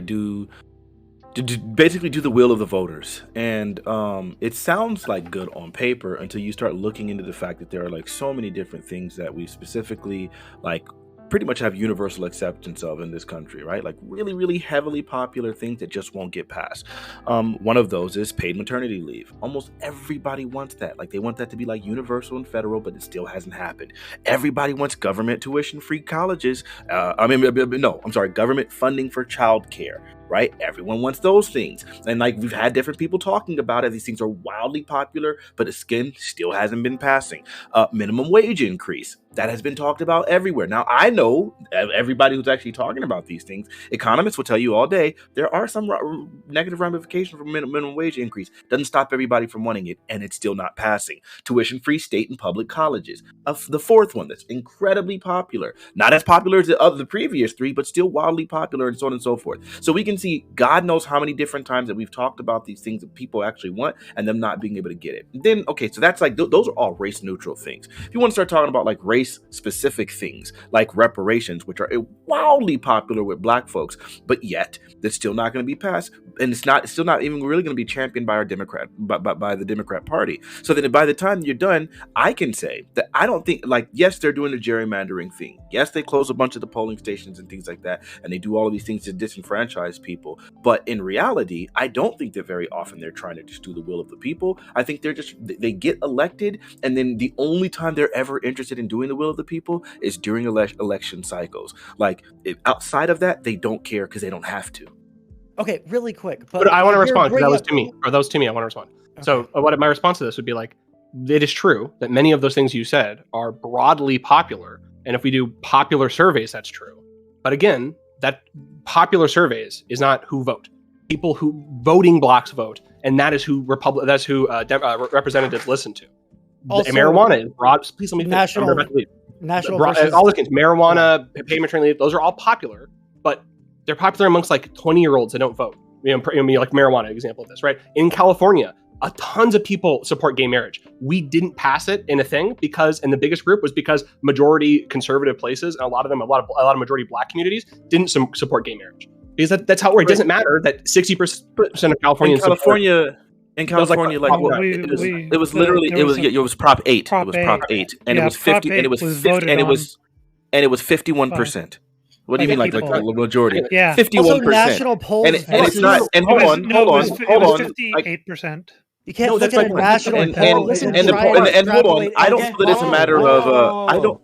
That's to my point. Let me speak before you respond, dude. That's to my point. If you ask generally Californians, before Prop 8, if you asked generally Californians whether or not they thought gay marriage, it was generally agreed upon. But wrong, and I'm disagreeing with that point right there. Okay, just so you're aware, I've lived in California my entire life. I happen to live in Antelope Valley, which is a more rural area, of course, which is like really, really, really, really close to Kern County and so on and so forth. If you look at pretty much every place that wasn't like metropolitan California, then you'd find almost everybody was right, the population centers. If you go outside of those places, but that doesn't solve it. That doesn't solve everything, because as you know, as I'm sure the rest of us do, the population of California is 33 million, and it's not like on those population centers like there's 27 million of the people. No, there's only 6 million people outside. The largest portion of California is rural, except for those specific areas. So while it might have been wildly popular in those cities, specifically in Los Angeles County, and not just all of LA County, specifically in the Los Angeles metropolitan area, and then you and also in like the Northern California, you could go to those two places, and you'll find that it was very popular. It wasn't very popular across the whole state, which is why 51% of people voted against it. These were the voters, right? The voters voted. This is my argument. We can look at maternity leave or the minimum wage, and we can see that if you just look at the population of a state, that maybe the population will support it. But if you look at the actual voting blocks, the actual districts, they don't support it. That's the point I'm trying to make about any of this. Find me a single example of that. Find me something that says specifically right now. Marijuana. Well, no. That was one of the things that I talked about. The things that I mentioned, I'm sorry, I don't know if you want to try to set up your straw man. I mentioned paid maternity leave, government funding for childcare, minimum wage increase, and tuition-free state and public colleges. Those are the minimum wage, but the entire country doesn't support it. If you're making the statement, if you're making the statement that those things are only popular, like they're not popular amongst the voting blocks, find me a single thing to support that, because it seems like these things are wildly popular from both sides of the aisle, from the voting Americans as well as the non-voting. Where are you finding something to distinguish the voting Americans on this issue? Find me that thing, link me that thing, or tell me you're not just talking out of the side of your neck because you have nothing to support what you're talking about. We have a... Sorry, dude, he's responding to me. In America, it doesn't fucking matter if the population does or doesn't support, or if even most Republicans and you're restating your claim. You're restating yourself. I asked you a question. Find me a single thing that supports what you're saying. Don't just restate to me what you already stated, which I told you is not true. Find me something that supports it, so I know you're not lying to me. I will. Hold on. You want me to find you an example of a policy that is a state population? No, of those 4 policies that I mentioned that are wildly popular, that still haven't been passed, though they've been percolating inside of the politics and amongst the political discourse for some time. They seem like they're wildly popular. Seems like everybody else, the politicians are aware because they've been talking about it. Yet you're saying like, no, there's popular amongst the voting blocks. I'm sorry. Again, when we look at specifically the demographics that vote, like if we're talking about old white people, old white people Find me something that says old white people don't support. I can look at it right here. If you look at majority groups that support $15 minimum wage, 18 to 29, it's like 68%, but that goes down to like 56% for 65 plus. If you look at things like lower income, stop right there. Stop. Don't get right there. You just said it right there in my favor. You just said it went down to because what? this is a national fucking pool. You can't look at the national pool and then apply it to individual states. That's not how anything works. You just said it. You just said stupid. You just said, you idiot, that it was above 50. You just said, you moron, that it was above 50. So, okay, you just said, stop it. Great, you. He went first. Fanatic, respond, and then we had other people in line. Gladly. You just said, you moron, that it was above 50% even with 65 plus. So while it's wildly popular even amongst the young people, it's still even popular amongst the older people, 65 plus, who are the ones who vote. So it seems like it's popular all the way from 18 to 65. So again, it's credible, like it's super popular and still not being passed. You just spoke to my point, you idiot. Because, okay, support does not actually translate to what people are voting for. That's why 70% of people will vote for fucking Medicare for all, but when it comes to actually voting for candidates, nobody gives a fuck about the progressives who are running on single payer.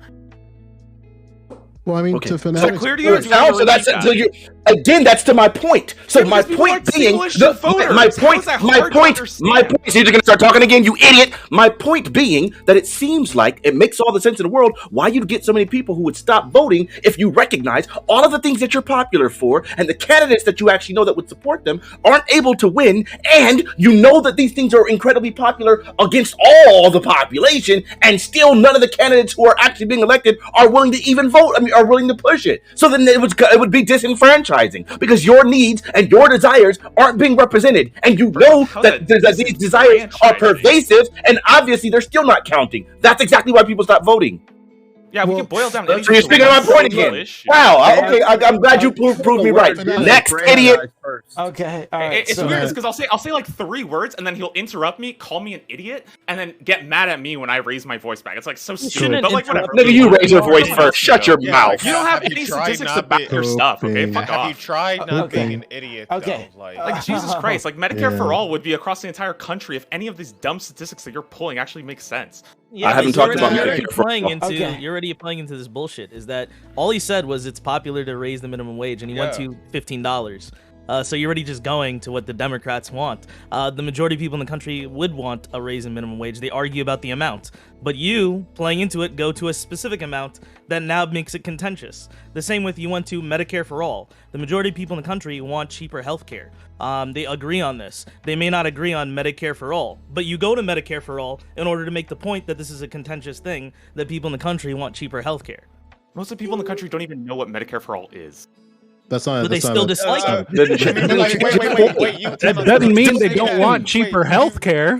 You tried that, and like I would agree with you. You're exactly right. Most people don't know what Medicare for all is. They don't like it. And to Wiggle's point, that's why he's saying like most people are in favor of Medicare reform. They want something to change where it's cheaper for them. They don't necessarily want Medicare for all for them. Like so run on multi-payer and stop complaining that single payer isn't getting passed. Yeah, so most people in the country know what... about that. That's not what I said. That's oh my god. You've been commenting the whole time. It's not that I was just trying to call you an idiot for no reason. First off, you got crazy amped up for no reason. Dude, your gain is so high right now that I can't even make out every third word you're saying. Jesus Christ. Okay, I'm sorry. I'm sorry. Everybody else on the panel can hear you me. invited, because it's a little too Everybody quiet. else, everybody you are else. clipping a lot. I'm just going to assume that you're just the idiot that's trying to make this now, trying to stretch it to something else. Everyone else can understand me. Everyone else can understand me. But anyway, my point being, exactly, everybody can. I know that he's just being an idiot again, trying to retreat to something else. Look, at the end of the day, my point still stands. Like trying to move it to some sort of straw man, other than the things that I actually mentioned, doesn't actually do anything to the actual discourse. We do know that there are God knows how many different times the things that are actually popular to us are not being actually presented. So when you look at like when Democrats are running for office, they talk to black folks all day, like, yeah, we got you niggas, da da da da. We put on black, yellow, and red, black, green, and red, and we'll do stuff, and we're gonna name a street after Martin Luther. And they do all of these other performative nonsense and say we're gonna be fighting for y'all, but then literally do nothing tangible that we actually want. And it's okay. That's for black folks. But again, when it starts coming to like Biden, when he's talking about the $2,000 checks, well, you already had $600. Holy shit, are we just fucking complaining about everything? Jesus Christ. Well, welcome to electoralism, my guy. Welcome to America, bro. I probably should just running complaining about every issue. Double shine. There's one last thing. Okay. So say the one last thing. Then I want to hear from Joe. I do want to hear from Wiggle too. I want to get a full point out of Wiggle as well, because he seemed like he was going somewhere. So Fanatic, get that point out. Then Joe. Then Wiggle. Perfect. I love it. So I love it. So now that you've recognized everything you've been saying is wrong, now it's like, let's just go ahead and try to attack the deliverer, right? So now it's like, oh, you're just going to complain about everything. But the problem is, this is exactly what I'm talking about. These people have very valid complaints. And instead of actually addressing these complaints, people like you and the politicians, because we know you're not the politician, people like you and the politicians decide, okay, let's instead just dismiss their claim and try some sort of way to demonize the people themselves, as opposed to actually addressing their very valid complaints, and then complain when niggas are disenfranchised and decide they're not voting, like your boy didn't vote in California this year, and I probably won't be voting in the next presidential election. That's what happens, because you guys don't actually care. But then you'll sit here and simp for the Democratic Party as if them niggas are supposed to have anybody's interest at heart when they haven't represented us for decades. Literally, some of the most harmful legislation that has ever came forward in my entire lifetime came from President Bill Clinton. That nigga was a Democrat. And then we make jokes and simp like, oh yeah, he was a nigga, he really, you know what I'm saying, he smoked a little weed, he played his saxophone. Niggas, that nigga literally was responsible for why we have the prison crisis that we do, for the way what black people do. That nigga was a cancer. So then you expect us to ignore all that and then vote for the nigga that wrote the dang bill, Biden, and then have Kamala Harris, who literally was just incarcerating niggas for no dang reason. We got all of her track record in my wonderful state of California. So it's crazy to me that you can dismiss all of those complaints and say, oh, you're just going to complain about everything. Yeah, suck me. Yeah, you didn't have a point for the beginning. Do you want me to give the answer? I'll let somebody else talk. But like, spinning bars. Don't worry, Double Shot people are going to be responding to you, so you will get a chance to speak and get all your points out. All right, so let's try Joe, Wiggle, and then Desperado Sensei. All right. Yeah, I mean, look at all this left-leaning unity. It's almost like it's a myth or something. To one thing, and maybe I don't know how to juggle this off what Fanatic said. I'm trying to, I don't like simping for this man, and Wiggle's going to be very upset with what I'm about to say, is that one of the things that Governor Murphy argued was the sentiment around marijuana changed due to polling.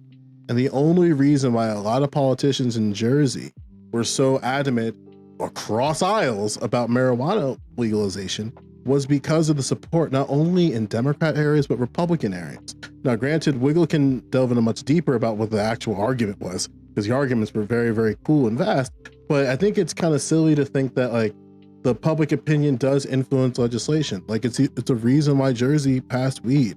It's the reason why, where I used to live, they were the only, every single area around my county had the exact same question. Do you want dispensaries in your town? And they were just asking for 2. And then every single one of these Democrat-controlled areas, they all voted no. But then the only one, there was one Democrat one that's like, you know what? I like this. This is going to be good. And it's done. But the thing is that it seems like that sometimes, not always, but sometimes, Democrats like to shoot themselves in the foot when they don't listen to public opinion on certain issues. Where I would totally love what happened in New Jersey when it came to environmental justice, marijuana, and other policies that are left leaning to other states. But it appears like the only areas that are really pushing this, or pushing certain ideas that maybe Fanatic laid out, maybe Wiggle when he elaborates a bit, is that it's Democrats getting in the way of their constituents, and that's not okay. That's not the process really working in a way that's good for Americans. Okay, Wiggle.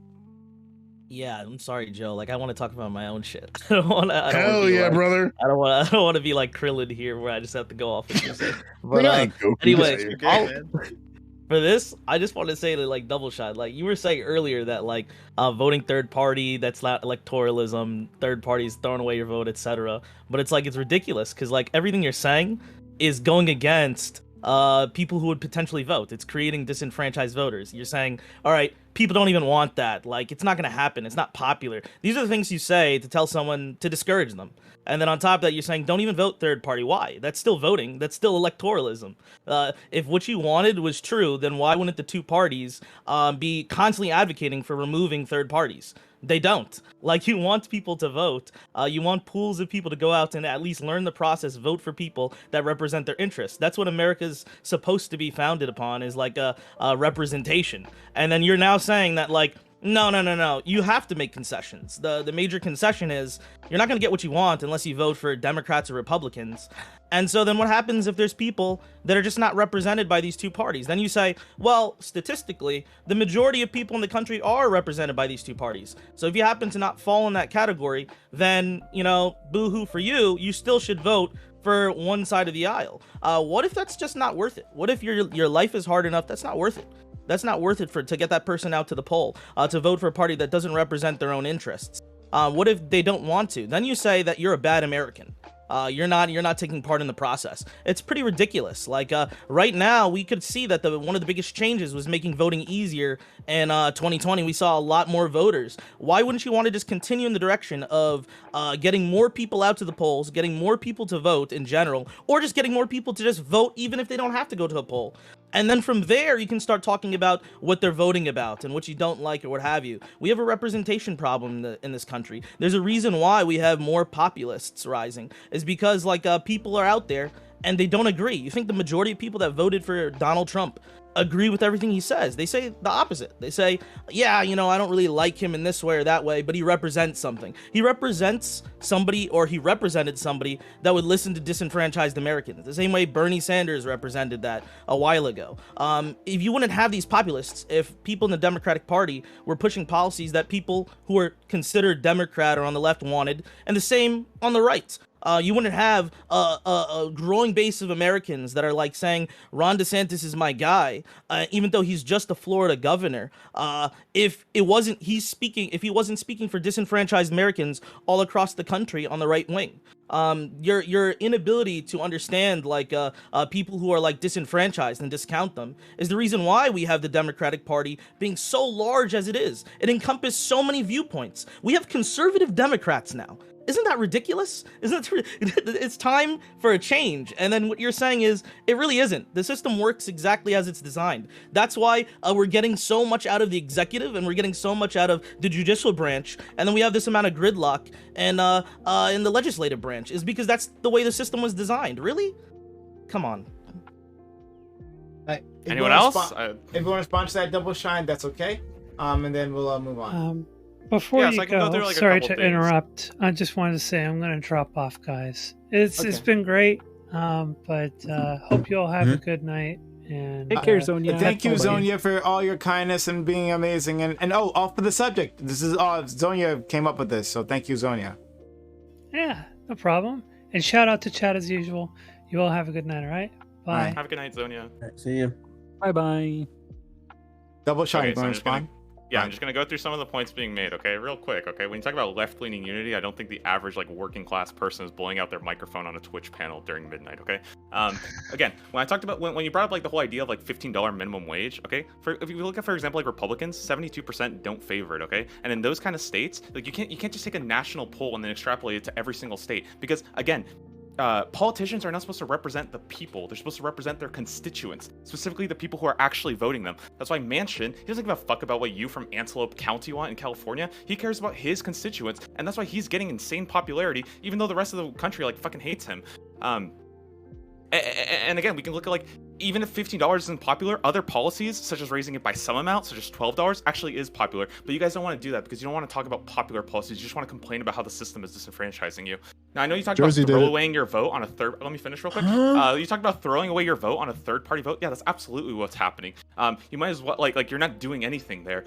Your vote is not doing anything. And if you want to say that, like, oh, well, technically you are voting, sure, but now you're endorsing the winner, okay? I don't know where you guys get this idea that you need some candidate that's like a perfect representative of all your values. That's never gonna happen. Like, welcome to fucking politics. Like, grow up, okay? You have candidates that you need to that best like align with your values and push it in the correct way, or at least keep it from going in the wrong way. So when you throw away your vote on some third-party candidate and then you let Trump win, don't give yourself a clap on the back and act like you're doing such a good job. Was it Ron Paul? You guys just ranted for like 10 fucking minutes. I'm just going through your points, but that's yeah. But everything you're saying is not even in address to our rant. You're a bot. You're doing the third. You're doing the butt thing. No one ever mentioned. Look, and there it is again. There it is. Oh, you took notes. Who here? Nate. Okay, good. You took notes. Who here said that they wanted, or that was talking about a $15 minimum wage? Ooh. You literally brought that up. That's no, time out. You idiot there. I never said 15. I read it. Minimum wage increases. All I said. That's also the thing that you're talking about. Not $15, but maybe just a $12. Then it's more. That's exactly what I was talking about. I never specified a number. You did. And when I told you were strawmanning, then you did it again. And now after all this time went by and all these points get made, you're doing it again. You're a bot. Not even arguing this. You're arguing your own retarded points you made up in your brain that no one else even said. So like I don't know if you know, but in Congress right now, the main talking point is $50 minimum wage. Right? I'll be I never said that. Hold on, Fanatic. Hold on. I'll be the anger translator here, because like you're literally doing the thing that like not only Fanatic pointed out, but Wiggle also pointed out that when you actually name a number, you name the mainstream number that usually the Democrats put out. We don't name the other numbers and shit, and that in itself creates division, because when we inherently ascribe the $15 to raising the minimum wage, it creates dissent, because when conservatives ask motherfuckers who don't necessarily agree with $15, but they may agree with some amount, just here, raise the minimum wage, they're gonna think in the mainstream sense that the Democrats always talk about of, oh, we're gonna fucking do it at 15. That's a way of the Democrats getting in the stepping and tripping themselves up. Like, you didn't address that point. I can look at marijuana specifically. Like in the last few years, I've seen a bunch of Republicans, I gotta look it up a bit more because I'm trying to find the source for you right now, that have actually supported some type of federal like marijuana legalization, but it's been the Democrats asking for too much, when it's like, bro, just take the marijuana legalization. Like, I get it, you want to make the extra step and, you know, release all of the prisoners. We can talk about that after we get marijuana legalization, but then they held it up and the Republicans just ain't gonna come to that. There are ways where the Democrats are getting in the way of themselves that you're just not addressing. But then you go back to the same old talking points that Fanatic and Wiggle will point out once again, where it's like, you're just saying the Democrat line. We want to raise the minimum wage. A lot of people do. $15 may not be the amount. Let's just like, yo, we can negotiate on that. Let's let Double Shine respond. Then we're gonna go to Desperado, and then the Nick guy, right? Yeah. And then from there, he's not gonna respond. He's gonna do the bot thing and just talk about something that no one else mentioned. Okay, cool. So okay, when you talked about like the raise of the federal minimum wage, I thought you were talking about $15 because like that is the national, that's like the talking point. Hey, if you want to say like $12 is popular, yeah, sure. I think that we'll probably see that pretty soon. And I think you talked about things like how Democrats push for some things that aren't popular. I don't know, Pyro, I guess that's what you were trying to say, that like the Democrats push for some stuff that isn't popular and it gets in the restriction of minor changes. Yeah, I agree with that. I feel like minor stuff is absolutely the case, but I don't see like the prescription that you're making of not voting for the Democrats. Like, where does that get you? I don't understand. Like, we have primaries for a reason. Vote for people who support you in the primaries, and if it doesn't work, vote for the party that's going to help you more in the general. Don't throw away your vote on a third party that's never going to fucking win.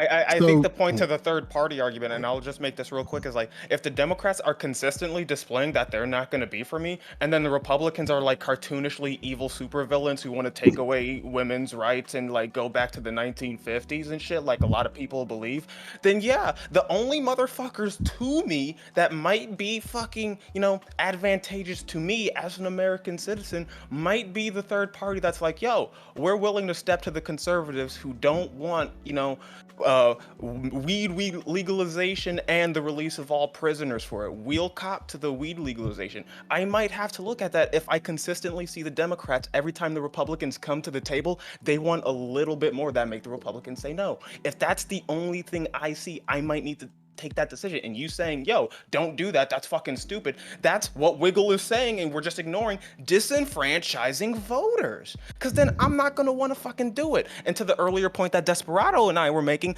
I'm not going to want to take the time out of my day to make a 3-hour walk to a polling station, wait 7 hours to sign a piece of paper with a dot, and then make the 3-hour walk back home for a nigga I don't care about. Okay, like, if that's how I feel, nah. Okay, so we're gonna let in Desperado, Nick, Dan, Joe.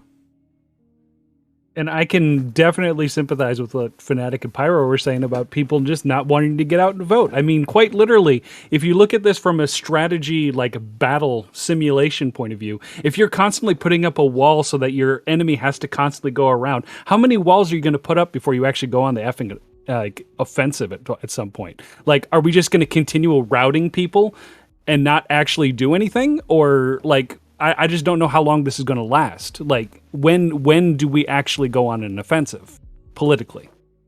Sorry, can you tell me what this offensive is? Because I have no fucking clue what you're talking about right now. Getting policies passed that are popular for the people. I mean, like, it seems like you're advocating for us. How do you do that if voting doesn't work? How do you do that if voting doesn't work? You make. I never said voting doesn't work. I said voting isn't easy enough for the average person to come out to vote. Oh, okay, sorry. I don't know how to rephrase this. Okay, so you said we need to go on the offensive because there's all these like walls being put up. Can you tell me what offensive means? I don't understand. What I'm trying to explain with this is basically what we're doing is by electing people into office that aren't going to do shit for any of us and whatnot, but they are on our team. We are effectively trying to do nothing and then cause the battlefield to shift to a different location. And we're constantly shifting the location without ever doing anything.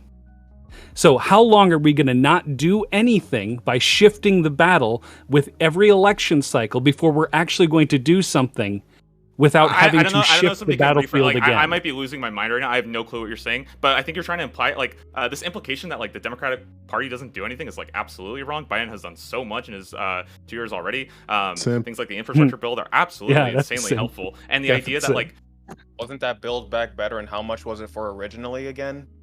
So should we go point for point for what he promised in his campaign, healthcare, and what he actually got done? One time you get all your fucking promises. Like, Jesus Christ, I know you voted for like. We can go point by point if you want. There's like 20 of them. I think he checked off 2. Okay, let me ask you a question. Sorry, let me ask you this. Okay, who do you think is going to help you more, the Democratic Party or the Republicans? Stop feeling like Neither. Who's going to help you out more? Who do you think is going to help me out? Neither. Mommy or daddy right now. Mommy or daddy, if you think that both parties, who's going to ignore me less is more the question you should be asking. Not help. I laid it out for you earlier. Like I gave it to you. Yeah, the Democrats say they're on my side, and the Republicans are cartoonishly fucking evil. If those are my choices, and I'm someone who feels like, yo, none of these niggas represent me, I don't fucking care at this point. Let's go. Who's going to help you? Who's going to ignore you less? So either you're going to give me an answer which one is worse, or just say that they're both equally bad. So I know that like you're. I think the Democrats would ignore me less than the Republicans, but they're going to ignore me still. I got to move on. It says people haven't had a chance to talk. So Nick, Dan, Joe. Like I'll answer the question. He's not going to like it. Nick, Dan, Joe, Nick. Thank you. I actually have to hop off here, but I'll talk to y'all later. Take care. Bye. So to go Hi, on the Nick. point about the whole, hey, how you doing? So the whole point about the whole throwing away the vote thing, I've been voting more towards third party for the last few years, and so I want to say, I mean, this is not you directly, but I just feel like people like double shine is part of a large contingency problem when it comes to third party voters, and I get that with the Republican side too, because I used to be Republican. So a lot of the main issues is the fact that, one, we get demonized immediately if we do not vote for one of the main party candidates, which should be something that shouldn't be enforced in the first place, because I feel like that's enforced by our media as well too, because we don't actually have an actual news channel that represents that middle party, that represents that balanced news. You know where we have to go for a lot of that? We have to go international news within YouTube, for examples, too. So a lot of the content that we get have to be from outside, because we know that American media is already going to scrutinize against a third party, and they've done it ever since the 1990s.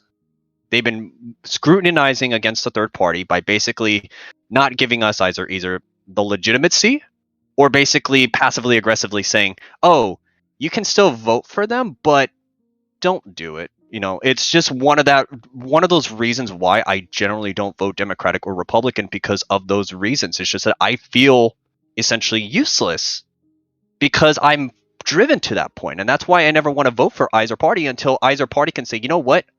You may be a third party and you may not agree with, you know, some of the things we want to talk about, but let's sit down for 1 second.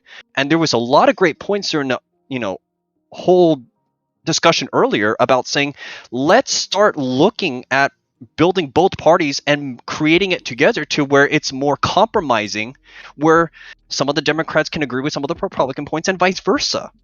That has to be done, and that also has to include the third party, because a lot of more people are starting to generally fall into those third party categories because they're starting to feel less represented by some of the major people.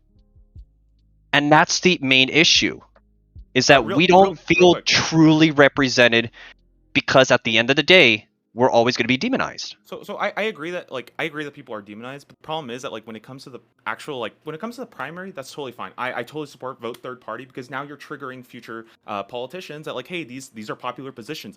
You can vote, right? That's why we should always be voting, even if it is third party, because you're signaling that.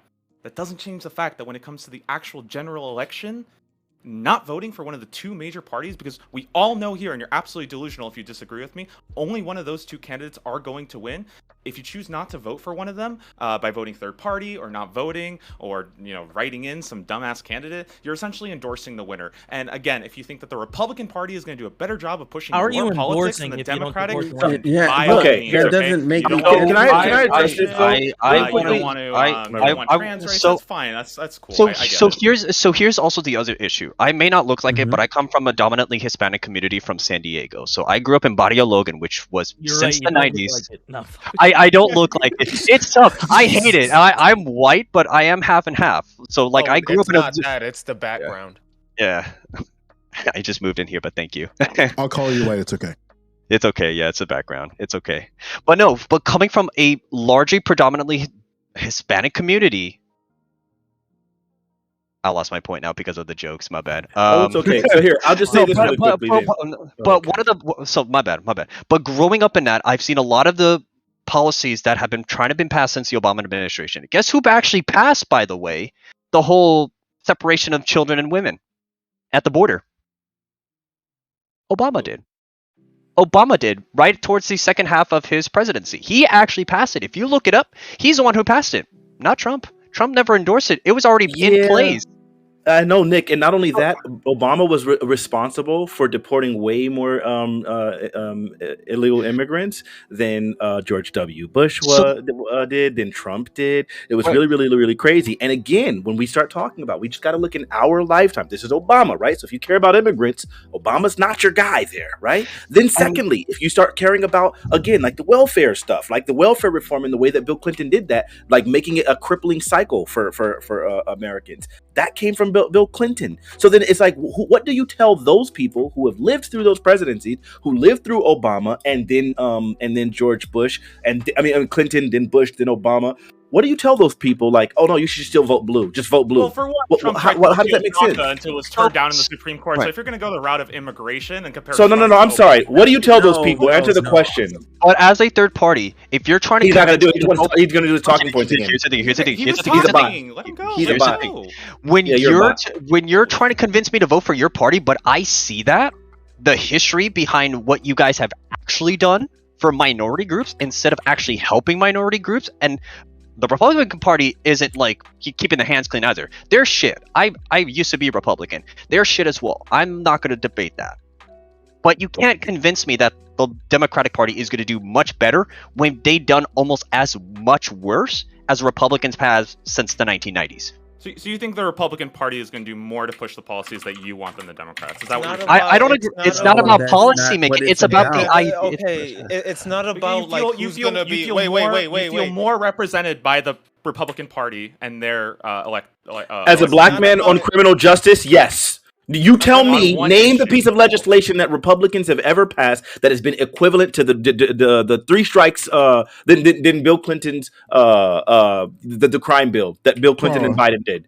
Name a single piece of Republican legislation on par across all of America. It was not popular against black people. It was not popular with black folks. Popular in blacks. Then if it was popular with black people, if it was popular with black people, then tell me why black people drafted their own separate bill. Tell me why black people. Why did the Black Caucus come up with a separate bill that they said this was what we actually want? Tell me that. I mean, I'm just going off polling data. This is okay. I got you. No, polling data. Polling data said that they wanted reform. Polling data said that they wanted more drug treatment programs. Polling data didn't say that they wanted just harsher punishment for crimes. That's that Republican. That's that Democrat nonsense. Once again. Wait, hold on. So like the idea here that we're arguing like, oh, which one represents us more is just false. Like the idea here is like you got a bunch of people here who are like again, like I use the term cartoonishly evil, so we can like we don't even have to argue about the Republicans. We know that, but we're looking at the people who are supposed to be on our side and supposed to be defending us. And like again, Fanatic just mentioned explicitly with the history of the fucking people in there, it's just we don't see it. So you're telling me to look at the person who keeps fumbling defending me and then doing it again, while I know that there's this cartoonishly evil motherfucker gonna do his cartoonishly evil shit. For me, that doesn't make any sense. And then when I think about like, yo, maybe a third party, you're just gonna wag your finger and say, no, you can't do that. You can't branch out and do something else. You can do whatever you want. I'm just gonna call you really stupid for it, okay? Yeah, and that's the problem. You're disenfranchised. Oh God, you're literally disenfranchising people. Okay. Can I just 1 second? Okay. So let's say, can we just agree that there's two candidates that can win, right? The Democratic Party and the Republican Party. Third party is not going to win. We don't know that. Look through your mindset. I don't know how to engage with this. If you guys think a third party is going to win, I'm like operating in a fucking delusion. Mindset that you have. Like, what did you do when you had multiple choice and there was more than two options? Yeah, like what did you do when you the mindset that you have? No, he could see the future, right? Like I get it. Like he can see the future. It's never going to happen in American history. You're acting like we're ridiculous, but you're talking to people where two of us are from New York, another's from California, and then you're saying that if we don't vote for the Democrats, it's the end of the world.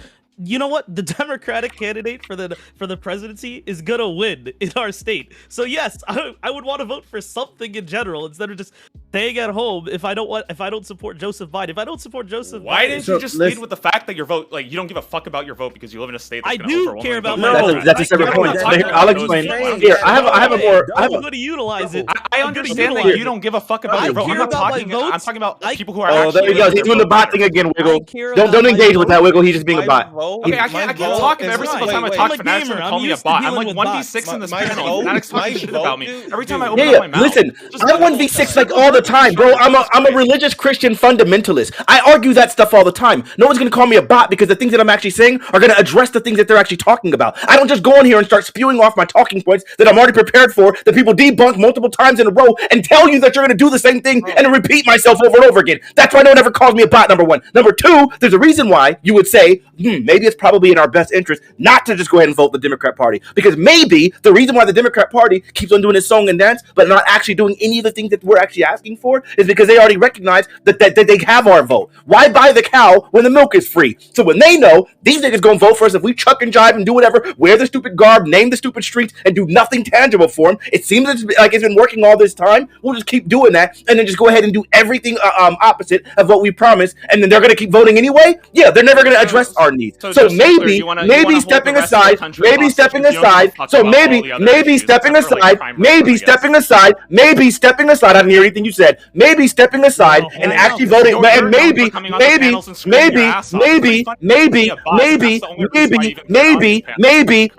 stepping aside and actually voting for a politics. Maybe I'm gonna finish my point. Maybe stepping aside and actually voting for a different candidate so that they actually recognize that they need to court our vote will actually get us the tangible results that we actually need. Maybe if you let me finish a freaking sentence and then you will actually get somewhere and I won't have to repeat myself and then you won't look more like an idiot than you already do. I just want the record to show that it's like my phone, okay? Like Wiggle said, it's a tool I use, and if I can't utilize it properly, I'm gonna put it fucking down. Right now, you're telling me one of the ways I think I can utilize this is just fucking stupid beyond belief. You like not even stupid, but like just stupid. And you said it in your own words, like that's just disenfranchising. Okay, I'll leave it at that. Okay. That's so not disenfranchising. What do you even think disenfranchising means? Hold on. Okay, so we gotta go Dan and then Joe, and then Wiggle. Do you have your hand up? Wiggle, then Nick. Yeah. And Smooth, I didn't see your hand up too. Okay, go ahead. Smooth as choppy ass internet. Yeah, apparently, I mean, definitely for sure, I understand the very much visceral disappointment that much of the people here, like with that wanted that have issues with their representation, and like this, and a lot of these issues not really getting passed, and not actual like substance like solutions are being made. Due to the reason, I would say much of that reason is caused through much of the centralization of power through the two parties, and I ideally, to what much of you want to stop that, or at least immensely decentralize their power to at least have representation, have more adjudication to what they want to do, and have at least getting stuff they want to be done instead of being done through a party apparatus. And I already made my solution clear that the best solution is to literally increase the representation of much of the congressional candidates in the United States. I would also say including the Senate. Because I think it's practically really impossible to truly represent a lot of your constituents when it's like 1 million people that's under your district. I think it's way too many people to really get deep to much of the minority people that don't really get much of a say to a lot of these districts. And we could definitely say this is much of the issue, as we mentioned through like Joe Lewis talking about like Pacific states and even like Florida, for example. And when you indirectly increase to like the current amount is like 400 congressional representatives, increasing it to right around 2,000, like many of the other Democrat countries that have that round amount, I think it would severely make things a lot better when we want to implement these policies at least in a way that would end up creating more compromise and a lot of more situations where people end up getting their issues at least talked about, or at least trying to get passed, are done through. And I think a lot of people here would agree with something like that. Joe Lewis. Well, I guess the disconnect that I'm having, and I mentioned this to Sansol too, is that how do you navigate the idea that there's I don't know. Okay, I guess I'll just ask it. Like, how far is this primary thing go for you? What's your name again? Double Shine. Like how far does this idea of like the rejection of third parties go for you? Like, would you not support I guess the question I'll ask is, if there's a candidate that is definitively lined up to your beliefs that is running for mayor, would you vote for them if you knew they would have a difficult time winning? So sorry, you said that there's someone who There's a candidate on your mayoral ballot that you support who you are ideologically and their values are aligned. However, there is a favorite that we'll say has a 55% chance of winning. Would you still vote for the candidate that is aligned to your values, or would you vote for the candidate that would win? Let's say they're both Democrats also. Yeah, so I think like you're trying to draw this like hypothetical situation where there's like essentially a Democratic. Just answer my fucking question, please. Well, I'm sorry. I don't. You're trying to bring up Andrew Jackson, Democratic Party. It is a hypothetical universe in an alternate world. We know this. Please answer it. Yeah, in the case that there's a Democrat who has more conservative values than the conservative running, I would probably not support them. I'm saying that there are two Democrats you missed on the a mark. mayoral. There are two. Okay. Hold on, I got it. I teach music, so I deal with people who are very, very slow at understanding basic things like scale. People who don't take notes. People who don't take, especially people who don't take notes. So you are two candidates on a mayoral ballot. Let's say they are both Democrats. One Democrat is ideologically aligned to you like a dick inside of whatever genitals you prefer. The other is a candidate who is a favorite. I'm saying they have a 55% chance of winning. Would you support the candidate that is aligned to your values, attached the same way that Predator attaches symbiotes to humans? Or would you vote for the other candidate who is popular to win?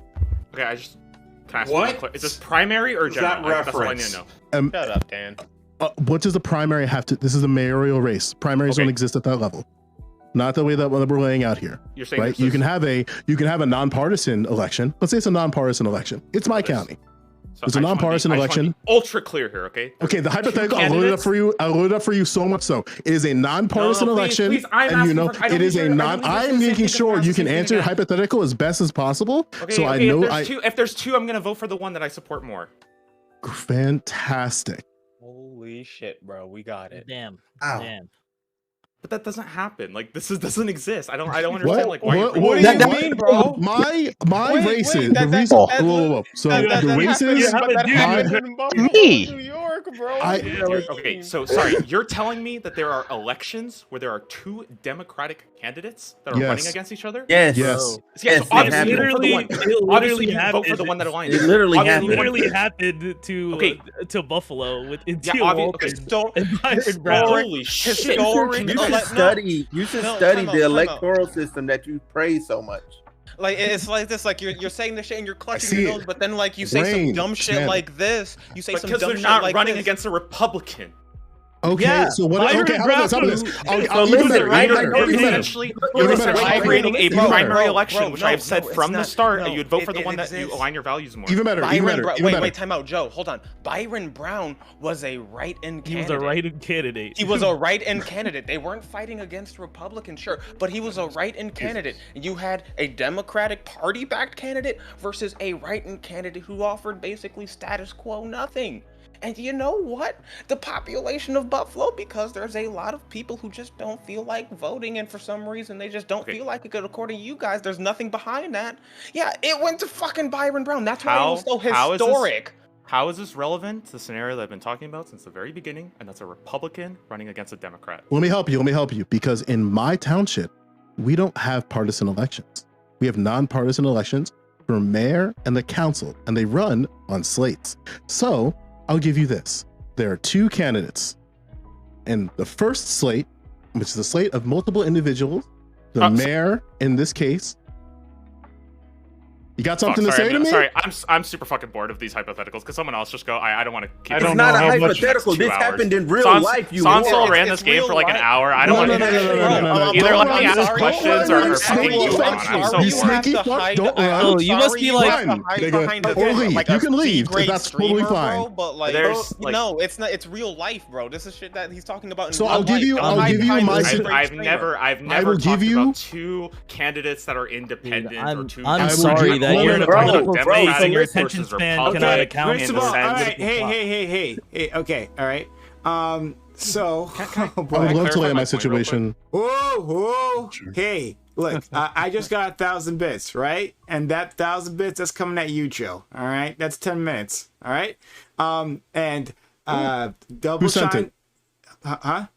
Oh, a person named Steffi Sat. Oh, they're cool. Okay. Crazy all right. person.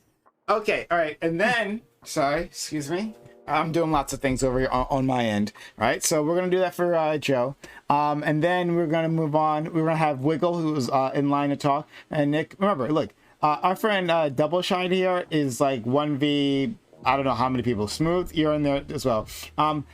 He's fighting the rest of the panel, right? Been there myself. We gotta get him to talk though. Can I clarify super quick? I'm not what Joe was addressing asking him. me? Go ahead. Okay, so real quick, I just want to be ultra clear here because from the start, I've always been talking about a Democratic versus Republican candidate. If it's two Democratic candidates running, such as in the case of a primary, you should absolutely vote for which one adheres to your values more. That's the whole fucking point of a primary, so that niche candidates can run, and then that triggers the response and influence in future elections on those popular positions. In Buffalo, it wasn't a primary. Yeah, like that's again, why I brought up Buffalo. Like it was a historic example where you had two Democrats. There's no threat of a Republican. And I'll repeat that when there's two Democrats, you should obviously vote for the one that best adheres to your values. That's obvious to everybody.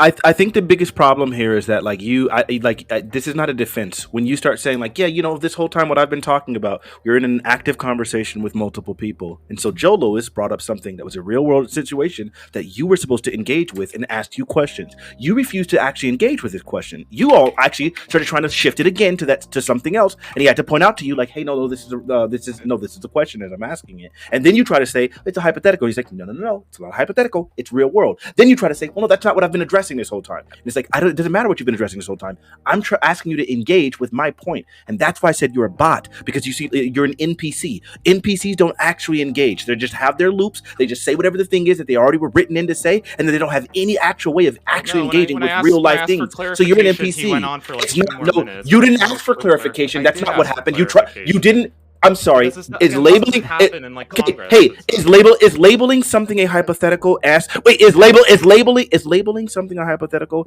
asking for clarification? No, that's not. Okay, so that's what you did. Thank you. You weren't asking for clarification. Or is answering a question that clearly they didn't answer. Is that asking for clarification? No. Is going back to the original talking point. Is that asking for clarification? No. You were not asking for clarification. You were just refusing to engage, you NPC. Okay. You NPC. Thousand more bits in the chat, guys. Okay. All right. We gotta get some more people in here. So we're gonna go Wiggle, Nick, and Joe had his 10 minutes or whatever. I forgot. Yeah, Joe. Yeah, I mean, well, yeah, he's still muted. So so Wiggle, Nick, and then redheaded Hold man. up. Let Smooth go before me. This man's been waiting for a while. Let him go before me. I'm still eating. Who? So Wiggle. Okay. And hey, we can hear you type. Hey, look out!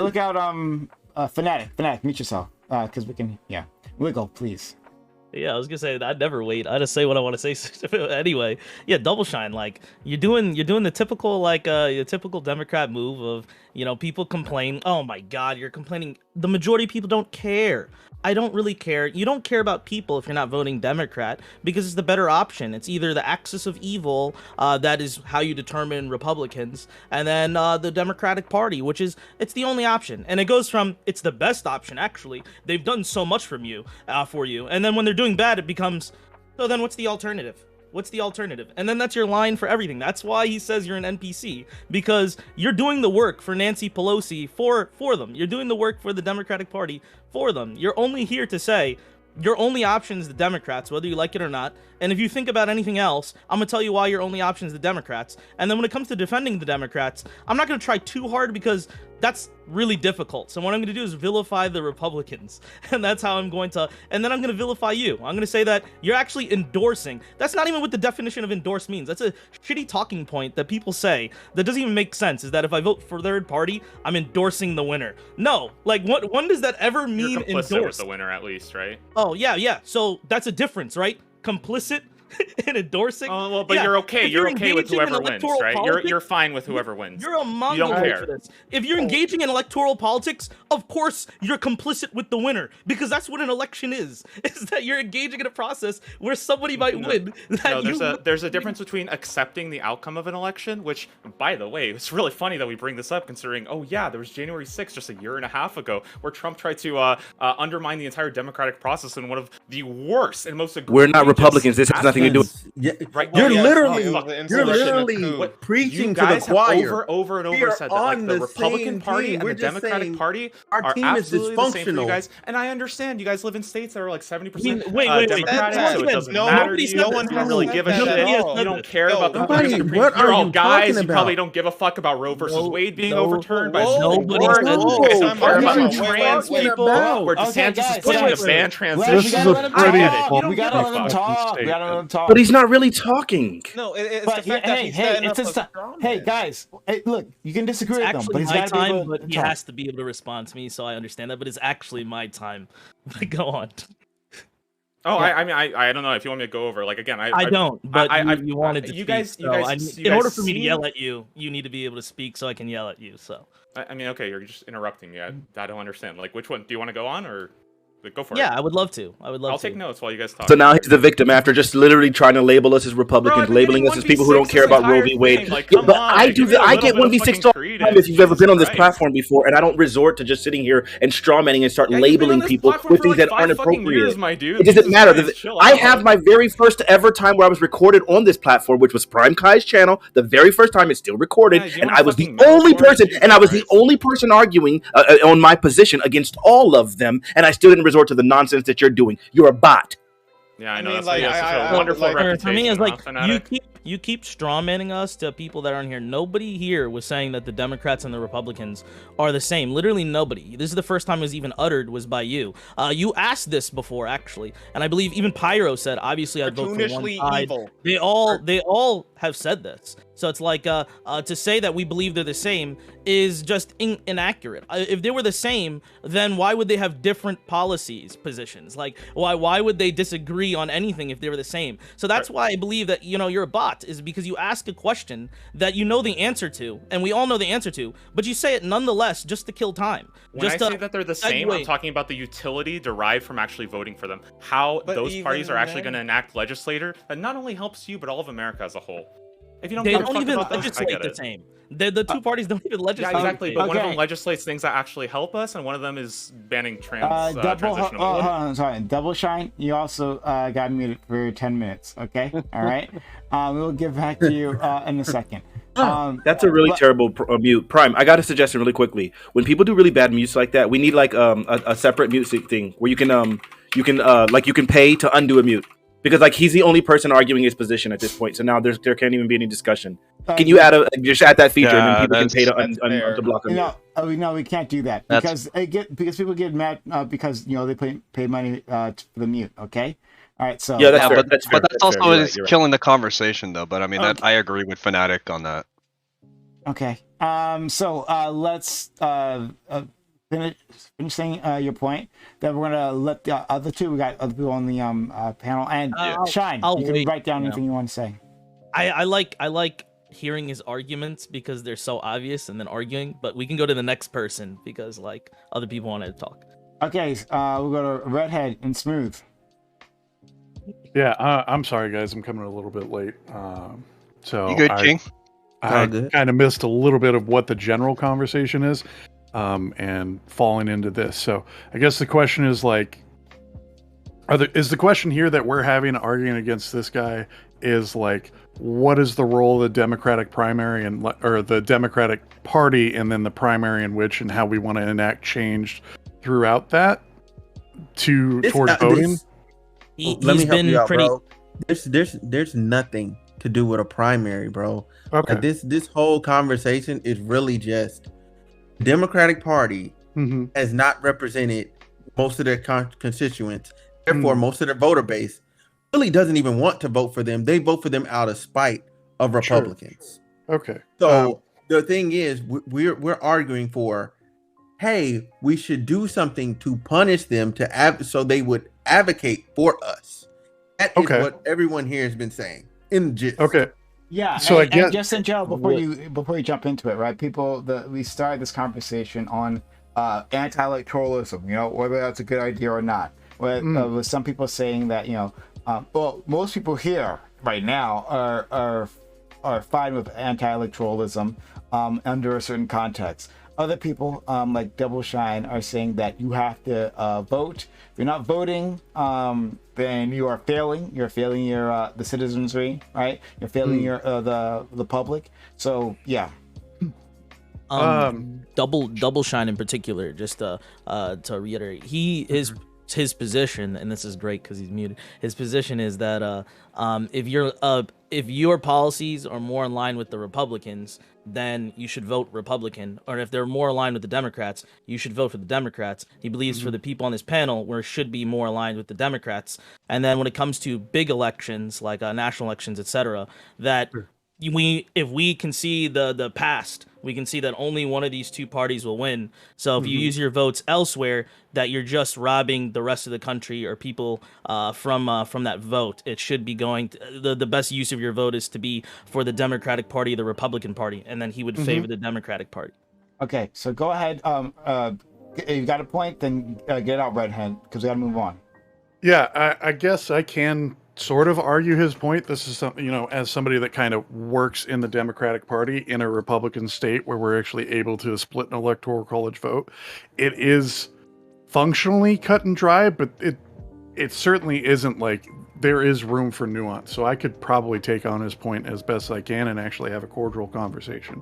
So if you guys want to do that, that's fine. Yeah, I'm completely fine. How do you live with your... No, I'm just fucking... Yeah, I know, right? You're an NP. Not easily, I'll tell you that much. Okay, then we'll go to Smooth, and then we'll go to Joe, because Joe's unmuted. Okay, so what I was trying to say earlier is that to constantly revalidate Democrats by just voting for them, like just vote blue, just go down the complete left side of your paper. That's all you have to do. They'll help you, and you do that over and over again. It's the same thing as you just keep touching the hot stove, like, ow, I'm getting burned. I'm getting burned. Well, it won't burn you this time. Like, stick your hand on the stove one more time. Like, and you just keep doing it, and you keep getting burned, and now people are like, no, I'm not doing that. I'm not going to vote for you. It's better than the gutter, right? Like, you don't want to stick your hand in that. Exactly. That's what they're saying. It's better than. But people are realizing, like, oh, I see a third party. This is an alternative. Hey, this person will give me more of what I want. Even though they won't win, I'm willing to stand here in support of them to get their voter base up enough that then they can actually be of contention. That's what a lot of people are advocating for. Yeah, sure. And that's why a lot of people, including my little brother, continue to vote third party, because he's like, I want them to get there. Right. So 2 questions. Yes. Just to eliminate this right off the bat, are we all in agreement that Republicans are not viable candidates to vote for the policies that we would want to enact, or that you all may would want to act, correct? Just to eliminate. No, not for the policies. No. Okay. So, no, so we do agree with them. I believe that if you want to vote for like the Republican, I don't see they're not down for the policies. For me personally, I feel like as of right now, if anything, it showcases that Republicans can get more for what they want than the Democratic Party. So even if the majority of the things they want, I don't care about and they're not helpful for me, if they have even one major legislation that I want, that's something more than an infrastructure bill. Okay. And then second part is, are we having this conversation on a holistic level to include local, state, and federal elections? Or do we want to have this conversation strictly on like a national or federal level? Whichever one you want. Okay. And we can preferably do it all. both. Yeah. Right. Yeah. So we are in agreement that Republicans don't have any policies as of yet that we would agree would further America in the way that we want, or the United States in the way that we would all want. Correct?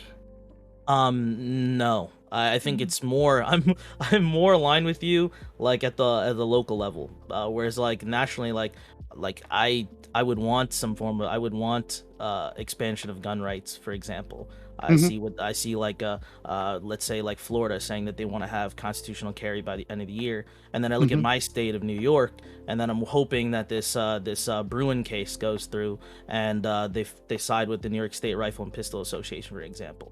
And then the Democratic Party is largely against the expansion of gun rights, and that's just shock of it. You have to accept that if you're a Democrat. So if we eliminate gun rights, then you would say more democratically? Definitely, that'd be a significant factor that would make me way more aligned with Democrats. It wouldn't make me vote Democrat, but it would definitely make me stop looking at like what Republicans are offering for several years. Okay, yeah. So anybody else have any other individual contentions like gun rights, abortion rate? We got... Wait, actually, listen, I got to go real quick, so I'm just going to say this on my way out really quick. I think the idea about expecting and desiring tangible benefits is actually super duper real, and I think it gives us something to actually focus on, because Democrats, or otherwise, Democrats will keep doing these optical things. Like, well, I like the first Black Supreme Court justice, or so on and so forth. Also, I want to say, historically, this thing has actually benefited us before. If you don't know the history, African Americans used to be largely Republicans within this country. Every elected person was Republican in this country, and then there came a situation where there was a really hotly contested presidential election, and the Republicans agreed. Hey, if you'll remove all the National Guard and whatnot from the Jim Crow South, then then we'll let you have the presidency. So then, of course, they did that. So then the Democrats got the presidency. The Republicans took the National Guard out of the South, and then, of course, all the harshest Jim Crow laws known. They just became like really, really prevalent, and it was incredibly harmful to the Black people. There was obviously a betrayal, and then after that, from that point on, is when all of those or maybe I'm actually reversing Democrat and Republican, but from that point on, all those southern states have gone Republican and have never returned back. Black people have been largely Democrat since that time and have never come back. I feel like, and now we've seen since that time that all of these talking points, all of what the Democrats have been supporting have been Black issues, because they actually won our vote in that sense, right? Because now they recognize, hey, they're no longer beholden to the Republican Party. We can actually win something with them. And they've really locked down the Black vote. I'm recommending that we do the same thing. And I believe that if we were to see a similar shift towards the Republican Party, to where we didn't have Democrats like completely obfuscating our talking points, making them into nonsense like $15 an hour, talking about abolish the police and all this other ridiculousness like AOC. If we could get to a point where we actually had a party that was actually listening to us, then I think it would actually work. And I think the best way to do that is to completely abandon the Democrat Party until they at least get it in their heads. We got to do something, because these niggas we don't have them, they're not guaranteed to be Democrats. Anyway, I love you guys. I'm going to go ahead and knock one out. You guys check me out, twitch.tv/MrFanatic, all that good stuff. Peace. Okay. All right. So we're going to go to Joe, and Joe can talk. And our friend Double Shine is unmuted as well. All right. Let's go, Joe. Lord. And then... What's up, Redhead Man? How we doing, man? Argued. I don't think we have yet. I've been looking forward to actually meeting you, so I'm very nice to meet you. This is cool. So... One of to kind of like answer your question in a way it's a little bit different. I'm in a really precarious position. My district, So what's true, right, is that New Jersey is changing the political. How do I say it? The political climate in New Jersey is very complicated. As I mentioned before, they have a supermajority at the federal level, but then at the local level, it is growing to a point where we're probably going to be more purple than we are blue, and closer to the red side of purple than the blue side. With that being said, my township is a particular problem where we have two things happening at the same time. We have non-partisan elections and slate elections.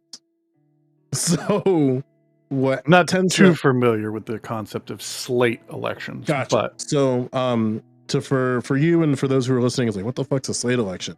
Basically, it's that candidates run on a particular slate so that slate will get all the seats for the seats that are running. So for example, you'd have like the mayor open and then two members of the council open, and then a slate would run as a mayor and two council members to run for that seat. Okay. So like 3 Democrats, they're already pre-selected, correct? Would then be running for those positions. Well, it's complicated because our elections are nonpartisan. So there's a little bit of like inter-political shenanigans. I'll give you one incredibly scary. I mean, let's put it this way. Just for like the idea of like how strong parties would become then. But yeah, so here's the here's like thing number one. Thing number one is that you have candidates who want to win, but understand that the political climate in my township is very Republican. So you have Democrats running alongside Republicans just for the sole intention to win a seat, whether it be for council or mayor. But since it's nonpartisan, you won't see that unless you actually do some level of political research. Because the community has had a very conscious and dedicated effort of saying, these aren't, like, even council members say, we are citizens first before politicians. And it's like, you literally can make policy for us. Yeah, So that's the dumbest thing. So something that happened, which I was going to see where Double Shine's thoughts were, was that I ran into a very weird predicament in the last election cycle, where I had a candidate for council, a Democrat that I deeply support. We're pretty much aligned on everything except guns. So I'll take the guns. I'll let him let him do whatever he wants with guns, but I'm with him on education, roads, stuff like that. Yeah. Sure. His slate outside of himself was a Republican mayor and a Republican council member.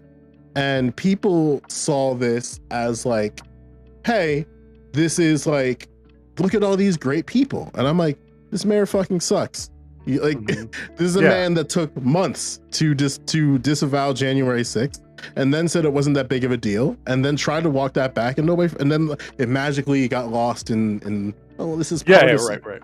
So like my concern is that within my situation is that the things that the Double Shine was laying out, I'm kind of conflicted on, because it's like I didn't vote for that slate, which meant I didn't vote for a candidate that was aligned with my values. Yeah. Because the only option I had was to vote for the entire slate or not the slate at all. Yeah. And I just wrote and then the other party, the other slate that ran was just one woman. And she was just a Democrat running up by herself. And then I was like, I voted for her, but at the same time, it's like my vote does essentially nothing, because when you run with a slate, it's a significant advantage regardless of who's in the seat. So I guess what are your general thoughts on that? And then I guess to Double Shine, the question would be, would you vote for a slate where you have a candidate that's politically aligned with you, that's a Democrat, and then the other two are Republicans who are not politically aligned with you at all? Double, you've been muted, so go before me, man. Honestly, I didn't even know that was addressed to me. I thought it was addressed to you this whole time. I would probably vote for the Democrat in that situation. Yeah. Regardless that it would be a Republican mayor and a Republican council member within that slate as well. Wait, so Damn, okay, so I'll be honest. I don't know enough. Bro. I don't know enough about how slates work to honestly answer this. That's why I thought it was aimed to. Okay, so yeah, here, let me answer. I'll just. If it's okay, can I just Google and come back in like 2 minutes? Yeah, sure. I didn't think it was addressed at me. I'm sorry. I'm sorry. That's fine. That's all right. Go ahead. Just Google slates. From the way that I understand this sounds like a completely a highly divisive system that gives voters no satisfaction in who they choose to elect. Now, there is something to be said for the amount of times that we vote in this nation and how much voter fatigue is actually kind of true. That's why you're going to see that's why you have seen the explosion of popularity of parties throughout ourselves. We vote for a lot of shit. For better or worse, we are one of the most democratized nations in the world, just in the amount of times that we vote for the things that we can vote for, right? Like being able to vote for dog catcher. It's a joke because it's fucking true. But there's also something to be said where you have the opportunity to actually voice your opinion if you're hopefully filled on the knowledge and function of how it would work. When I look at that slate, I would probably end up doing what you did, as far as I would vote for the single Democrat, because in the calculations that I'm making, it was the mayor was Republican, and then the guy that you wanted was a council member, and then another Republican council member, correct? Yeah. Okay, so the problem that I see there is the balance of power seems completely skewed in that slate, right? So like I get a mayor that I completely disagree with Democrat policy-wise, and another council member that would cancel out the council member that I like, right? So that system, now that's something to be said as a whole, sounds incredibly flawed, and I would try and do everything that I could at an organizational level of being like, hey, you know, you'd start looking at state ballots to address how this would work within your city, or you would start doing your basic grassroots kind of process of like, we need to address this that way.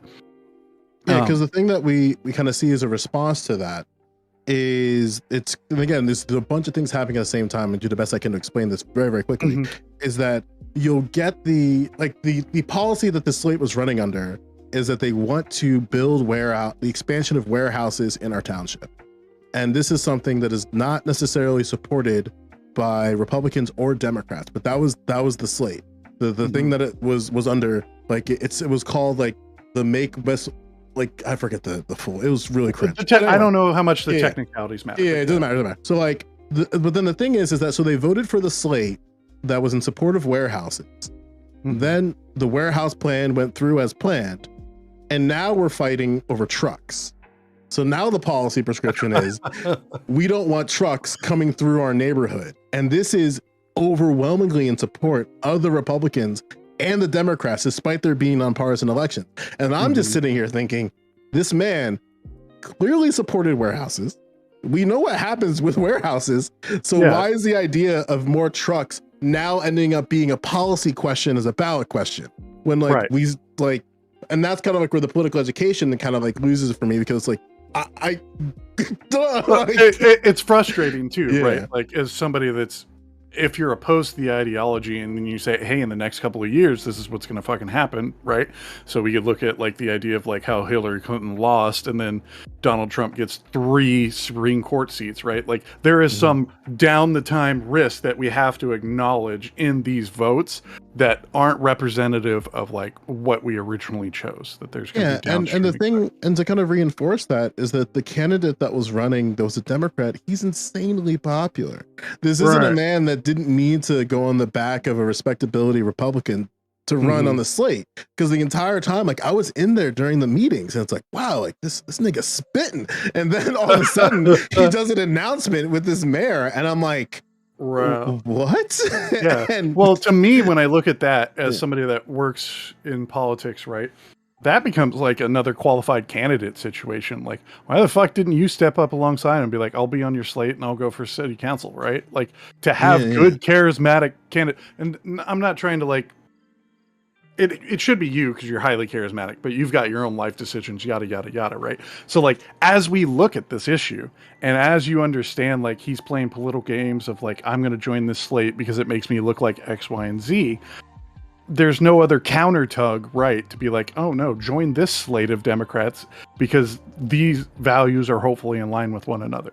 Like, and I talked to him about this, and I don't agree with the take where he said that like I ran for this slate because I was running for the candidate that I knew who would win alongside me for the eventual goal of running for mayorship. And I kind of told him like, I don't know about that, Chief. Like, I understand the calculus. I understand the calculus that he made. Right. Like this is a man, like, for fuck's sake, his roommate was Brad Parscale. This man knows marketing. So it's like, I understand like the calculus that he made, but at the same time, I'm like, come on. Like, you know what I mean? And that's what gets frustrating as a voter and then somebody who's politically plugged in, right? Like, but to kind of go back to I'm going to throw a lifeline to Double on this one. That's how this works, right? Sure. There is certainly something to be said, especially in my city, to be highlighted. There is something to be said about like how you make moves within the party that you don't feel is satisfying you in the correct manners, right?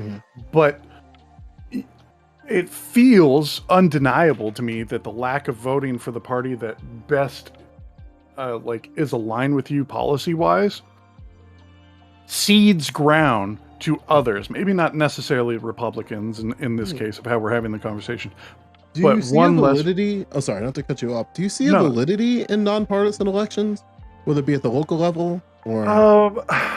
I know this is a big pill. Yeah, it's a big pill.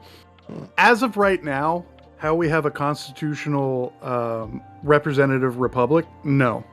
Gotcha. As we sit right now, no, I don't. Not at a national level. Local level is very different, right? Like mayoral, independent candidates typically do better, right? Like there are certainly, but that's the important part that I think Democrats are missing, is that how much influence they have at the state and local level, to where if you want to be progressive in this manner, right?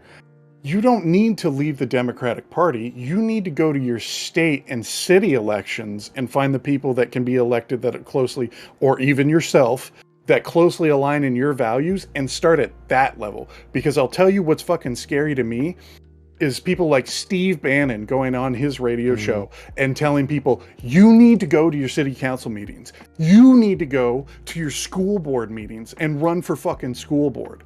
That's fucking scary. Yeah, and then like to kind of reinforce that is that this is something that I can only speak for the school board aspect, but this is something that I overtly saw when I was covering CRT last year, where it's like they were doing this messaging about it was the first step was getting to the board meeting, and then they realized like, oh shit, public comment is useless. It's just like theater, and it's like, oh, a lot of these seats at the school board are unopposed. They also run in a nonpartisan fashion. So you can function in such a way where you essentially hide your beliefs. I'm going to use the term hide beliefs very loosely, but that you can masquerade in such a way where you're just, protecting kids from talking about sex in schools. And so it's really concerning. Yeah. So I want to let some other people in. I want to get over and Dan, I think you had your hand up previously, so I'll give Dan the spot.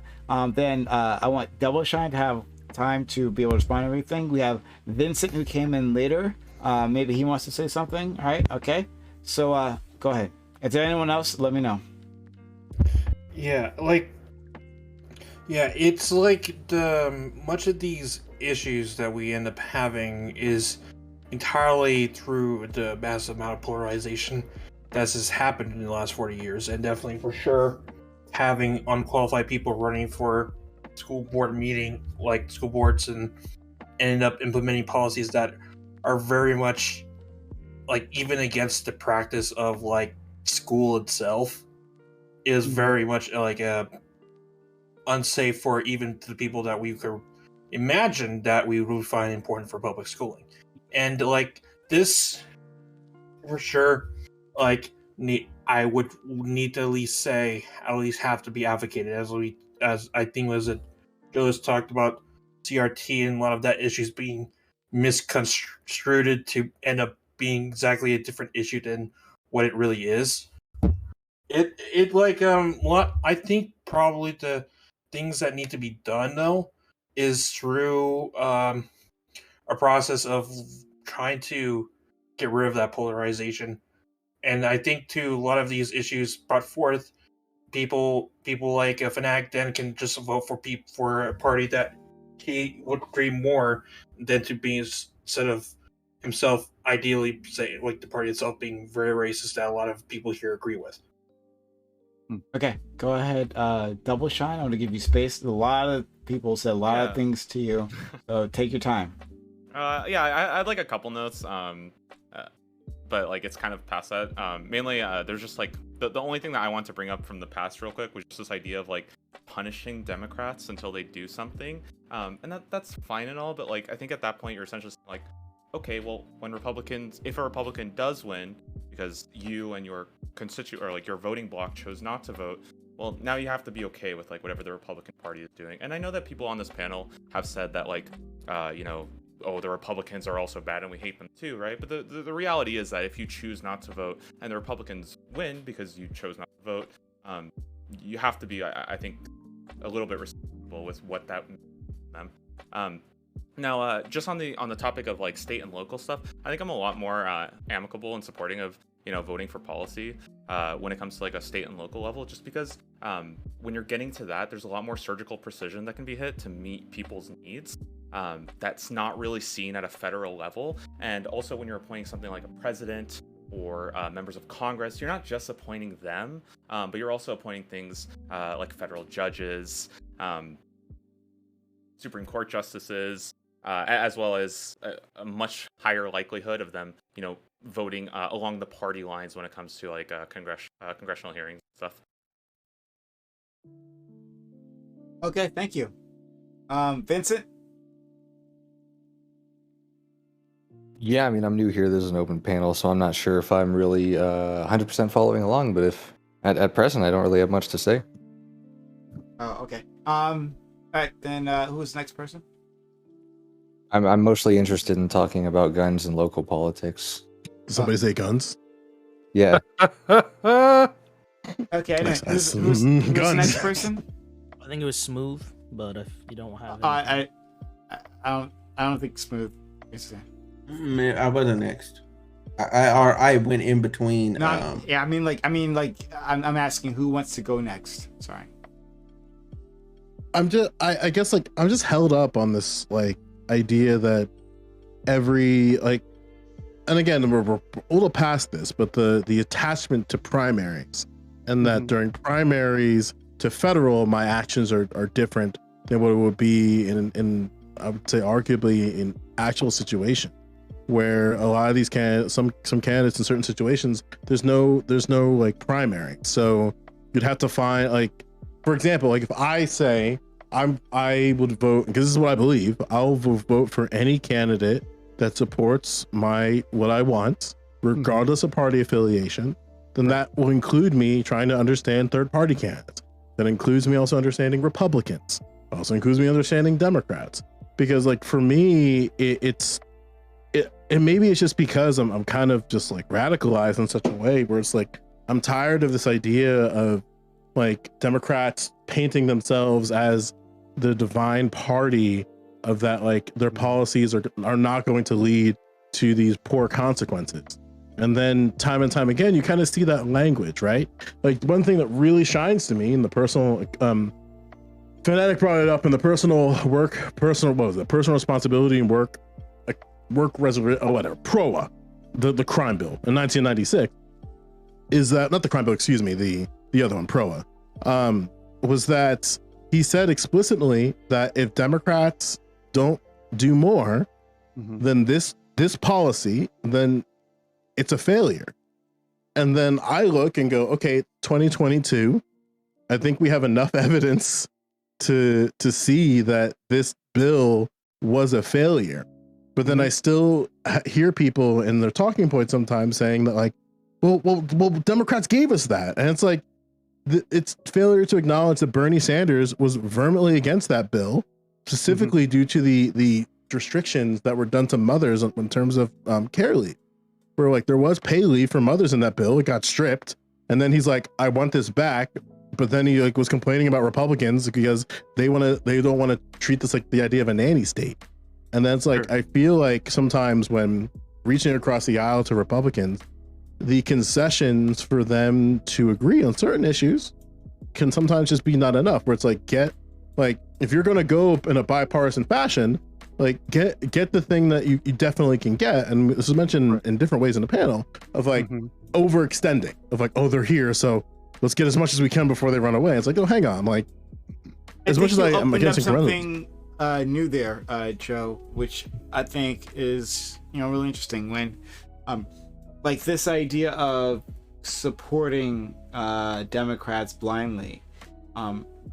Like you come to situations when Democrats are doing active harm, and Fanatic was touching on this before, talking about the Bill Clinton and what he did with the black community, how so much of the Obama administration was trying to just reverse the things of the Clinton administration. So when that's doing active harm, like how can it be irresponsible to not take part in the system? You can acknowledge, of course, the Republicans are worse, okay? Republicans, big boogeyman, got it, right?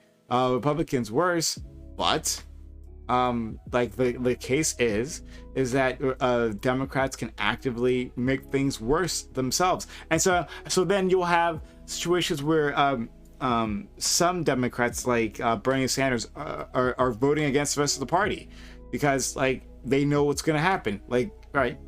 Yeah, like for what it's worth, like I hate to be the bearer of bad news, but I'm closer to Republicans on school security and guns. Like they're almost to me ideologically in lockstep, and it's like, and then like people act all surprised when I say that, and it's like, well, they're the only ones advocating for the thing that I want. So what am I supposed to do? Just support the Democrat? This doesn't want the thing just because we're like gun bad? Like I don't know. It's a very precarious predicament being a minority in America, where the intersection of issues sometimes doesn't reach people within different electorates. It's interesting. I mean, there's a couple different topics that we can kind of touch on with that. The active harm part, there is little doubt about the impact of the 94 crime bill. There's also no doubt that Democrats were ahead of that. What's scary to me is like forgetting why Republicans voted against that. And it was because it was like there wasn't enough punishment going to criminals. That there was too much, that they believed that there was too much going into reforming criminals in that system, right? So like we look at this, and then historically, Joe, I know this is going to like pop in your mind immediately. If we go back and we look at the process of like the early 60s and LBJ and passing the 1964 Voting Rights Act, and then the 68 I think it was for housing at that point. If you it was go like back, house, like there were two sides. Yeah. There was 64, 65, and then 68. People just remember 64. Anyways, the important part here is like to remember how unbudging and how unflinching LBJ was about how like smart he was. Yeah, as a politician, how smart he was about like maneuvering the bill into from the House to the Senate, getting it in there, and then breaking a filibuster. That's the problem with Democrats right now. So they don't have that Mitch McConnell individual. In the House, we have Nancy Pelosi, and love her, hate her, think she's the fucking devil. She is a whiz at understanding how to maneuver bills in the House. Unfortunately, she doesn't have the political beliefs that I like to see, but she is a pretty good sniper of shitty bills that Republicans wanted to get done during the Trump administration, right? So like, but the biggest part right now is the Senate, and we don't have that individual right now. The individual we do have is Joe Manchin, right? Like Bernie Sanders isn't a consensus builder. He hasn't been that in regards to legislation. No, I think no.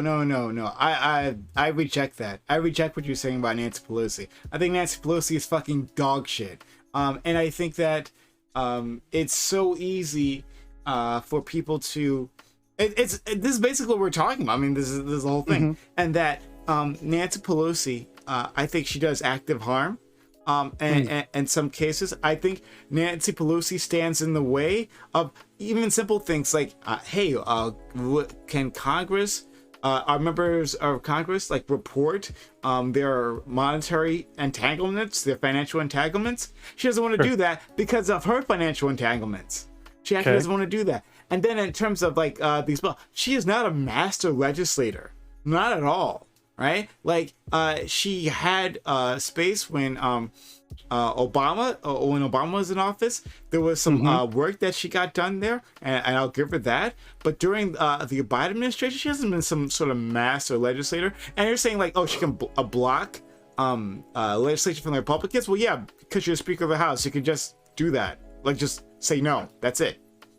There's no skill involved. You just literally say no, and then it doesn't come to the floor of the House. You're just wrong. Damn. Like functionally, you're wrong. Okay.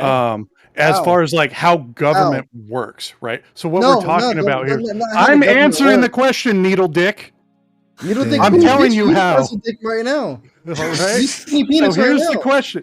Here's the question, right? Like What is a master legislator? It's an No, idea what is of Nancy building. Pelosi? Shut the You have fuck to be up. a master Padawan for like 4 years, and then they associate you. No. Yeah, right. There you go. Like the question is at hand is like how you understand how legislation works. It's not just like simply passing bills. It's understanding how you utilize your influence and getting a congressman to vote against their interest. There's a lot of different problems that go into this issue. And if you look at Nancy Pelosi, she's not on the level of Mitch McConnell, right? Mitch McConnell is like space age forward as far as like maneuvering rules and legislation through the Senate. No, That's no, what's so no, scary. no. Well, I guess Yeah, something. So hold on. Yeah. How am I wrong then? What you've just said is that Nancy Pelosi isn't on the level of Mitch McConnell on moving bills through. She's not Mitch McConnell, I would say, is a master legislator, right? A master troll, honestly. But like, Mitch McConnell's a no man. He literally is perfected the art of saying no. That's it. I don't know. Well, okay, that's another argument. But I don't want to get distracted by that. Rub your face all you want. This is what's so scary is that Democrats just don't have a fundamental understanding of how the system works. And you could disagree with how the system is supposed to work. I completely agree with this. This is not how, this was meant to be as far as like a function of like the society and the government. Hold on. Before you do that, how is it that I don't know how the system works, right? You haven't actually repudiated anything I said. Hold on 1 second. I will be more. Absolutely, I'm going to give you space.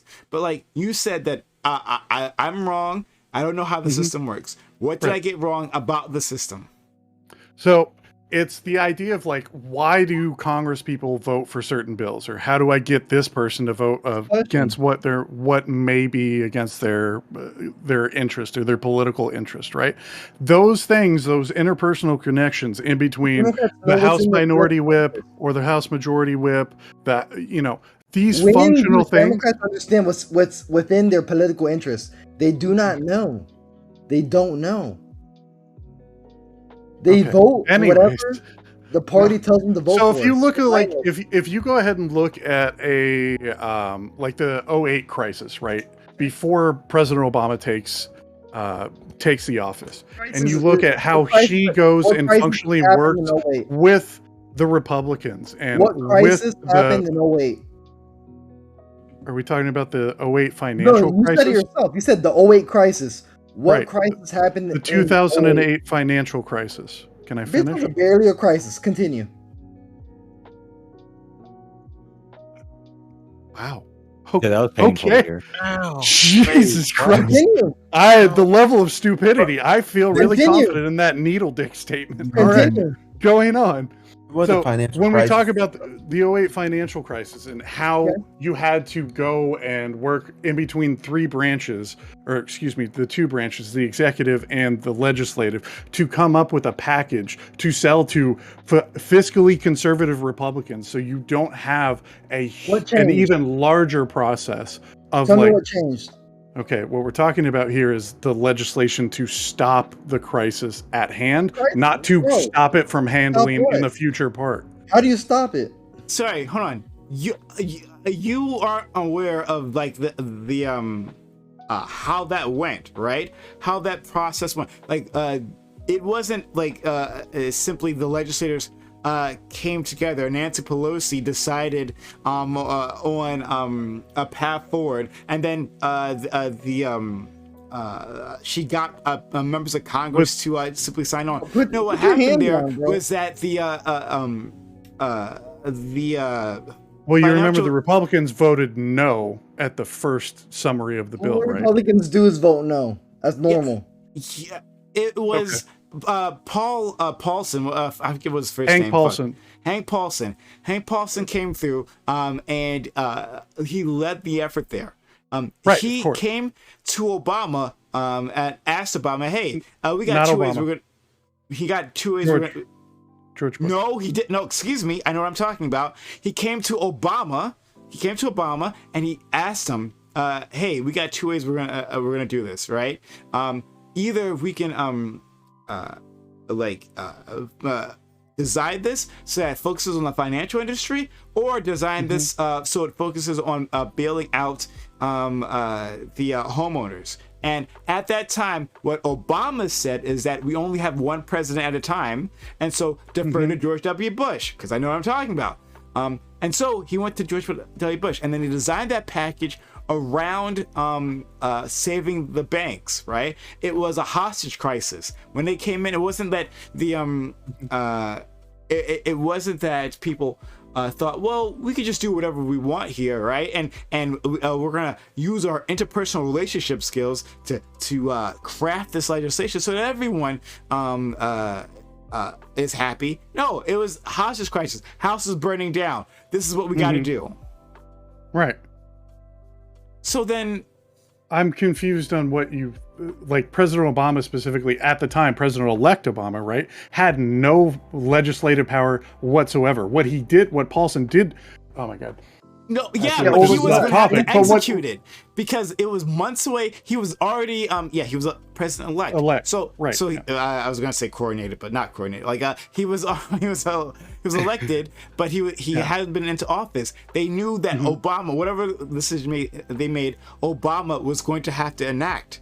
And so that's why they came to him. But Obama, like a dummy, decided to let George not have any say in this when he had that opportunity. But that's kind of a separate thing, right? I'm just insulting him, right? Because what we're talking about, But anyway, because what we're talking about is like the function Nancy of Pelosi being a master legislator. Yes, it is an example of Nancy Pelosi being a master legislator, because what you have to understand, or maybe I'm not painting a good enough picture for you, is how it functionally happened as far as why Republicans voted against it, and then how she managed to get that bill through the House utilizing a couple different techniques of cordiality, understanding of how things are how I'm gonna get different Congress people to vote for this bill, and shaming Boehner, who didn't have control of his party at the time, because you had kind of the bubbling of the Tea Party at the time, kind of starting up of no, I'm a fiscal conservative. You have to be able to do this type of bullshit going to the other side, give and take system in order to get legislation passed. I do not but think isn't her bread and butter not going to the other side? Isn't her bread and butter to make things have the more votes partisan? Yeah, of course. If you have the votes, right, if you've got a controlling, but she's been on the record saying negative things towards the Republican Party so often that how do you have the future ability to go across the aisle and have that side want to work alongside? Because what we're talking about is why she becomes painted as because she becomes this giant demon towards and painted as, she kind of gets it from both ends, as far as on the far left and then on the right, just as a whole. She becomes painted as this person, as a consensus builder, as somebody that can get some legislation through the House at a politically divisive time. She becomes painted as this person that completely is the devil, right? And as Democrats, we have problems with her because she doesn't go far enough, because what she believes, and it functionally works, isn't politically viable to get this legislation done. I can't speak to her personal policies on she removes her ability in future. Every single time she vilifies Republicans, she's also vilifying their constituents, which puts the legislators on the other side of the aisle in a position where even if they agree with her and they offer something, offers something they might want, her constituents might just say no, because that's the woman that hates us. Why would I want you to be in a room on television? You're my legislator speaking to that woman. And she puts herself in that position due to her sensationalist rhetoric against the Republican Party and Republican constituents. How is that mastery? Mastery would be... So you could look at passing... So you would probably want to look at the idea of... the American Rescue Act, how she managed to get I think it's about 10 Republicans from the House to come on board that part of legislation, right? So it's frustrating as far as explaining the functions. It seems very unsatisfying when I sit here and say these are conversations that she has, as far as maneuvering of House rules. Like that statement doesn't mean a lot to us because we sit here and believe like I don't understand what the House rules are. Why are these things like? Blah, No, blah, blah, I'm blah, sorry. blah. Sorry. Can you stop telling us what we don't know? Like you don't know what we don't know, and this is my problem. You are making the statement that you guys don't understand. No, I understand perfectly how the House works, right? Or sorry, I understand as much as any layman how the House works. Sure. So don't come here and start telling us what we do and do not know. And just for the record, Wiggle and I have different point of view on this. So he's coming at this from a different angle than I am. So his just for the record there. But Red, something I'm a little stuck on, just a little bit, is that like these individuals, right, are essentially supposed to be colleagues, and something that I think is a little frustrating is that, like, I don't know, maybe it's because I'm toxic. I like people talking that good shit.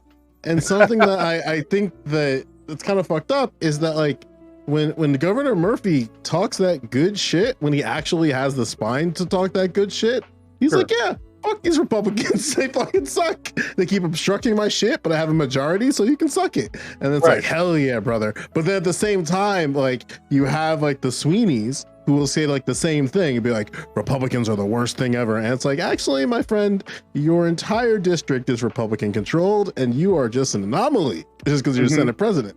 So like, there's one end where I think there's like Democrats who actively and openly just don't like Republicans, and they make sure their advocacy and their navigation is that, despite their being colleagues.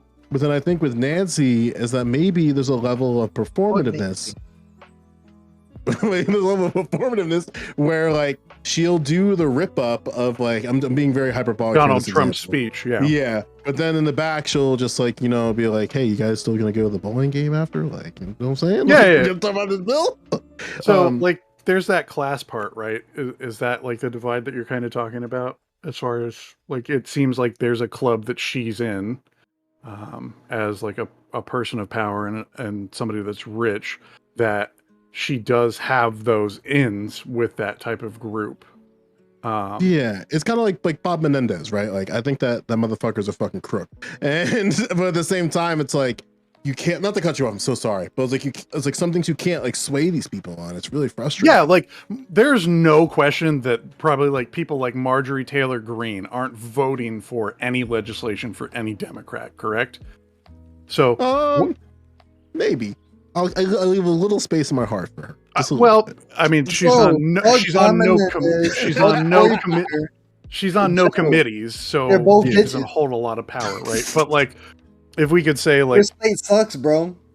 Your state sucks. Fuck Bob. Fuck Cory Booker. This is true. Yeah. Sorry. So like, the question becomes like, how do you find the people that aren't the Marjorie Taylor Greenes? My congressman. Yeah. So like, how do you find people that you can get to vote? Straight up. Just don't vote them. But even essentially, like what you're describing is like, it's systemic. It's the same reason why other countries they call the White House. Like if you are the president of the United States, you have an influx of countries that want to speak to you. They want to develop a relationship. So if you're like Nancy Pelosi, there's going to be a large portion of people that want to establish some relationship with you so that they can have some form of like dialogue. So you're working less hard than an individual that's new. I'm so, I didn't know where I was supposed to go with it. I mean, that's all pretty factual information. That's a function of the executive branch. It's about the idea of her being like a master at this. A large part of that is simply just because she's been in these positions of power, and in the position of power, there's already a system that pushes people to come to you. But then you're crediting this to her as she understands what these people want, and she's very good at weaseling these things in for the party, which is beneficial for the party or America as a whole. But there's already a large part of that is just these people are going to come to her and tell her what they want. And so so typically, but that's like the accumulation of credit through like actually going through and doing the work, right? So like nobody was coming to Nancy Pelosi when she was first elected, and oh god, like however many decades ago, right? They're coming to her now Yeah. because through that time she rose through the ranks. Ideally, we would hope passing, good legislation. Good what? Shut up. Wow. Good what? So it's things like that, regardless of both sides, because You say wow. Good what? Like, I'm don't, saying- don't say wow. Good Hold what? up. Hold up, Go like ahead. this is I may not agree with everything, Mhm. but I think like this is the issue with just basically us as a whole saying, oh, I don't agree this and this without giving like good reason why. This is the reason why we don't get shit Reason done why in what? general. I can explain to you why she does not. You have- you haven't, because the first thing you I have say not. I know I have not, but I can explain why. Like, Nancy Pelosi does not advocate for good policy. right, and I agree with that too. But when Okay, the majority of your point. but let me finish. Okay, But go when ahead. but just like with earlier, when all we were commenting about, Double Shine being a bot, you're kind of being a bot right now too. Okay, look. All I'm being a asking bot is because I'm not being specific. Ask me, what do you want to hear from me to prove I'm not a bot? then use your position, use your time to rebuttal against him instead of just counteracting by saying Rebuttal against Nancy Pelosi being a poor representative of the Democratic Party. she is, but that's all you're saying. So you agree with me? So I why do I agree. need to? I agree, but I'm saying, where is the evidence? Where are the articles that say, "Hey, this is where it becomes a little bit different"? Because we could have, listen, Linda, listen. You already agree with me, but you want me to explain further to prove I'm not a bot. Because you're not really giving evidence. No, just because Then he why the fuck are agrees you with you on saying that you certain don't- subjects Why doesn't are mean you that he saying that agrees you with whatever you're trying to Pelosi back. not being a good representative of the Democratic Party? Okay, Why? all right, so Why we're are you asking. agreeing with me? Hey, we're asking for more details, right? So Right, because I could give, for example, sorry, Prime, but I could give an example. Like, look at San Francisco. A lot of the policies that she made to help with San Francisco, because that's her area. Okay. She's from the Bay Area. Look how much of a desolate wasteland San Francisco has become. It was supposed to be an area for the LGBTQ community, one of the most beautiful places in California, and yet it's a shit show up there. Okay, thank you. Congratulations. I'm not a bot. But I you haven't appreciate said- you but you demonstrating haven't why said Nancy that. Pelosi is a poor representative of the Democratic Party within California. Congratulations. I'm not a bot. You explained it perfectly. I agree with you. Thank you. I don't know what's going on here. This is weird. Nothing. Talking right now, Prime, is a duck. That's it. What value are we actually bringing to the world debating whether or not Nancy Pelosi is effective as a politician? There's absolutely no value in debating this. What problem are we actually solving? I mean, she's pretty effective. like the She's point been of the holding it panel, down for a right? long Did we time. solve any problems in particular? We're just talking about it. Yeah, We're just- I didn't realize we were the Avengers, man. Yeah, like, I didn't realize. What that better we're thing could I supposed- be doing? Jerking off? I didn't realize where actually Congress and Bro, where the ones you're who are sitting there supposed with a to be Mac Pro solving the behind you, a plate carrier. I've been smoking You have this nothing better to do entire time, either. I'm sorry. Like, don't act too special, bro. Jesus, something if you'd I'm like on the to talk Senate about? clock, let me just put the bong away. Jeez. Okay. So all right. Anyways, we got stun locked for here for a little bit. I don't know what's going on. So back to this. Look, I think that the reason why bringing up Nancy Pelosi, like not a mass legislator, right, to bring that through, like, was the point that Democrats can do active harm, and when that's the case, like it seems that a voter can look at this, right? Can if they're paying enough attention. Most voters don't know enough it's happening, like that deeply, right? Like they see the top level discussions. But if a voter does, pay attention to these type of things, and like promises broken, if they pay attention to, for instance, Nancy Pelosi and Democratic leadership like kneeling on kente cloths, right?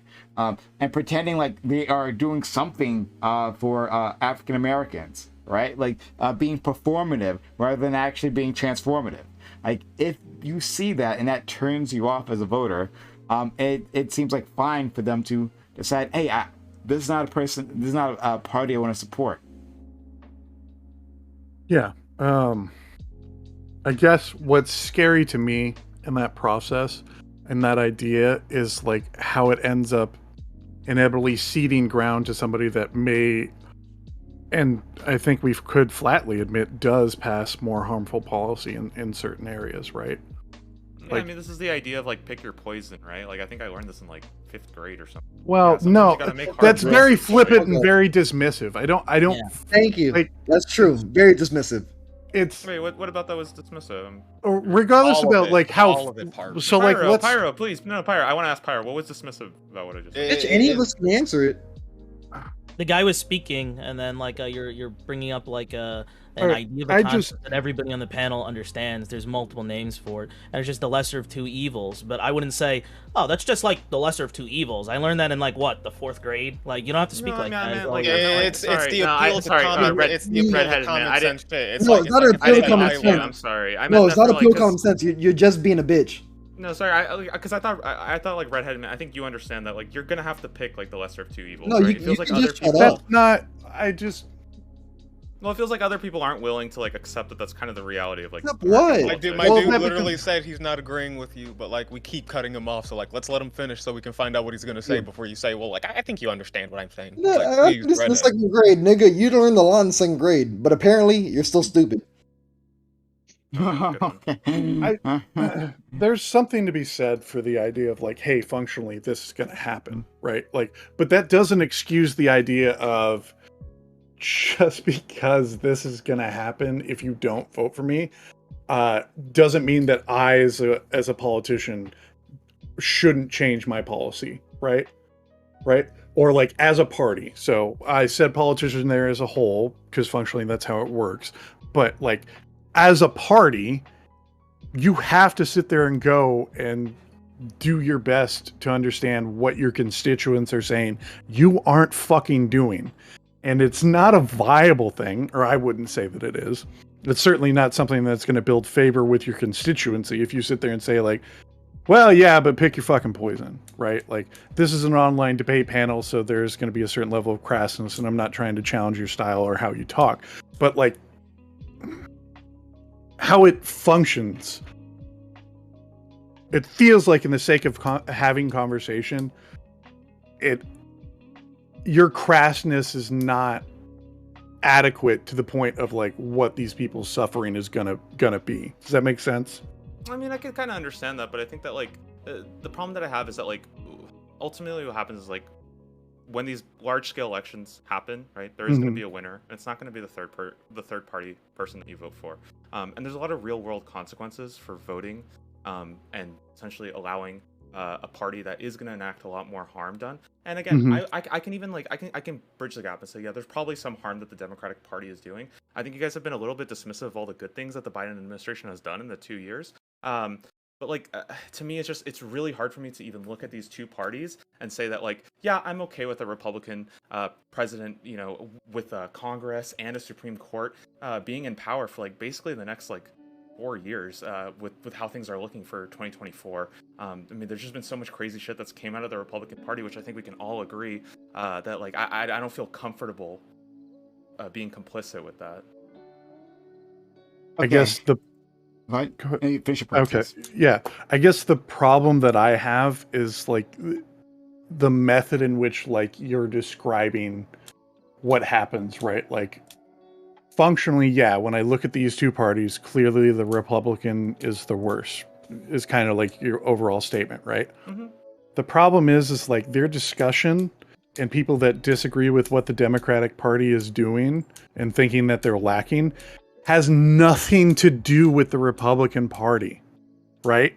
Yeah, I understand that, but I think the thing is that like I think that we can see progress in the Democratic Party without essentially trying to hold like the rest of the country hostage, because some of the things that the Republican Party will enact, such as again banning transition, Trump tried to repeal DACA. These are like pretty crazy shit that can like really affect people's lives in this country. That is a lot more important, and I think like I guess what feels degrading. Yeah, I guess what feels degrading is the fact that you don't think they know that. Yeah. Right. Well, I think that I think they know that, but I think that like I think that they're not willing to say like, yeah, I'm okay with 4 years of Trump or DeSantis, with again a stacked Congress, stacked Supreme Courts. Like, that's a really scary thing for me. And it seems like you guys are kind of saying like, oh, well, I don't support the Republicans, but in reality, because they're going to be in control of the country for 4 years. What you're saying is like the most televised thing that the Democratic Party is going to say and has said and will continue to say. So it's like when you're saying that, it is not essentially a new statement. You're saying that we are unusual compared to the average people because we're here on Twitch. Well, the average person that may not be on here on Twitch and may not, listen to politics often, if they ever hear about politics, is going to hear the small amount that you're saying here. Signal boosted to the extremes. They all know that. The average person knows that. Everybody knows that. Even some kids who don't even have the ability to vote yet know that. This is what you're trained. This is literally what the country will. This is what Democrats will always say. This is what Republicans will always say. They'll say the opposite. They'll say, well, look at the Democratic Party. If you don't vote for us, look at the crazy things that they're going to pass. Look at the crazy things they're trying to pass right now. And there's truth to both of these sides with what they're saying. And we understand the truth. The idea is that how do you change your party? How do you that's essentially the problem here. When you're talking about disenfranchised people, they understand that there's a two-party system and one side will be better for them than the other. The reason they're disenfranchised is and they feel like moving away from voting is because they want to know how to make the party care more about what they want versus continuously being told it doesn't really matter what you want right now. Think about people in another state. You're a New Yorker, but it doesn't really matter what you want right now. Think about the Democrats in Kentucky. Think about the Democrats in Texas. Think about the other Democrats out there. It's about representation, right? And you can have me like sit on the cross and crucify me over not caring about Democrats all across the nation and caring about my interests. But that's the truest point of representation. That's the truest point of a liberal democracy. Is your vote is supposed to represent your interests, not the Democratic Party's sure. interests. I would just hope that your interests would also... Hold on. We'll have to continue the rest of this offline. Thanks all for coming through. Much appreciated. We'll be back with every roundtable on Monday, guys. If you enjoyed this content, hit that follow button. Make sure notifications are on so you know I'm going live. We do this all the time. Don't want you to miss out on any of this content. All right, so !social and chat for our social media. Hit us up on Twitter where we let you know what's going on. Discord, where we do everything, including these conversations. TikTok, where we post some clips. And then YouTube, where we're posting like funny clips anyway. And YouTube, we're posting of our full VODs. Like, comment, and subscribe to our YouTube channel, and consider becoming a YouTube member. Hitting that join button as well.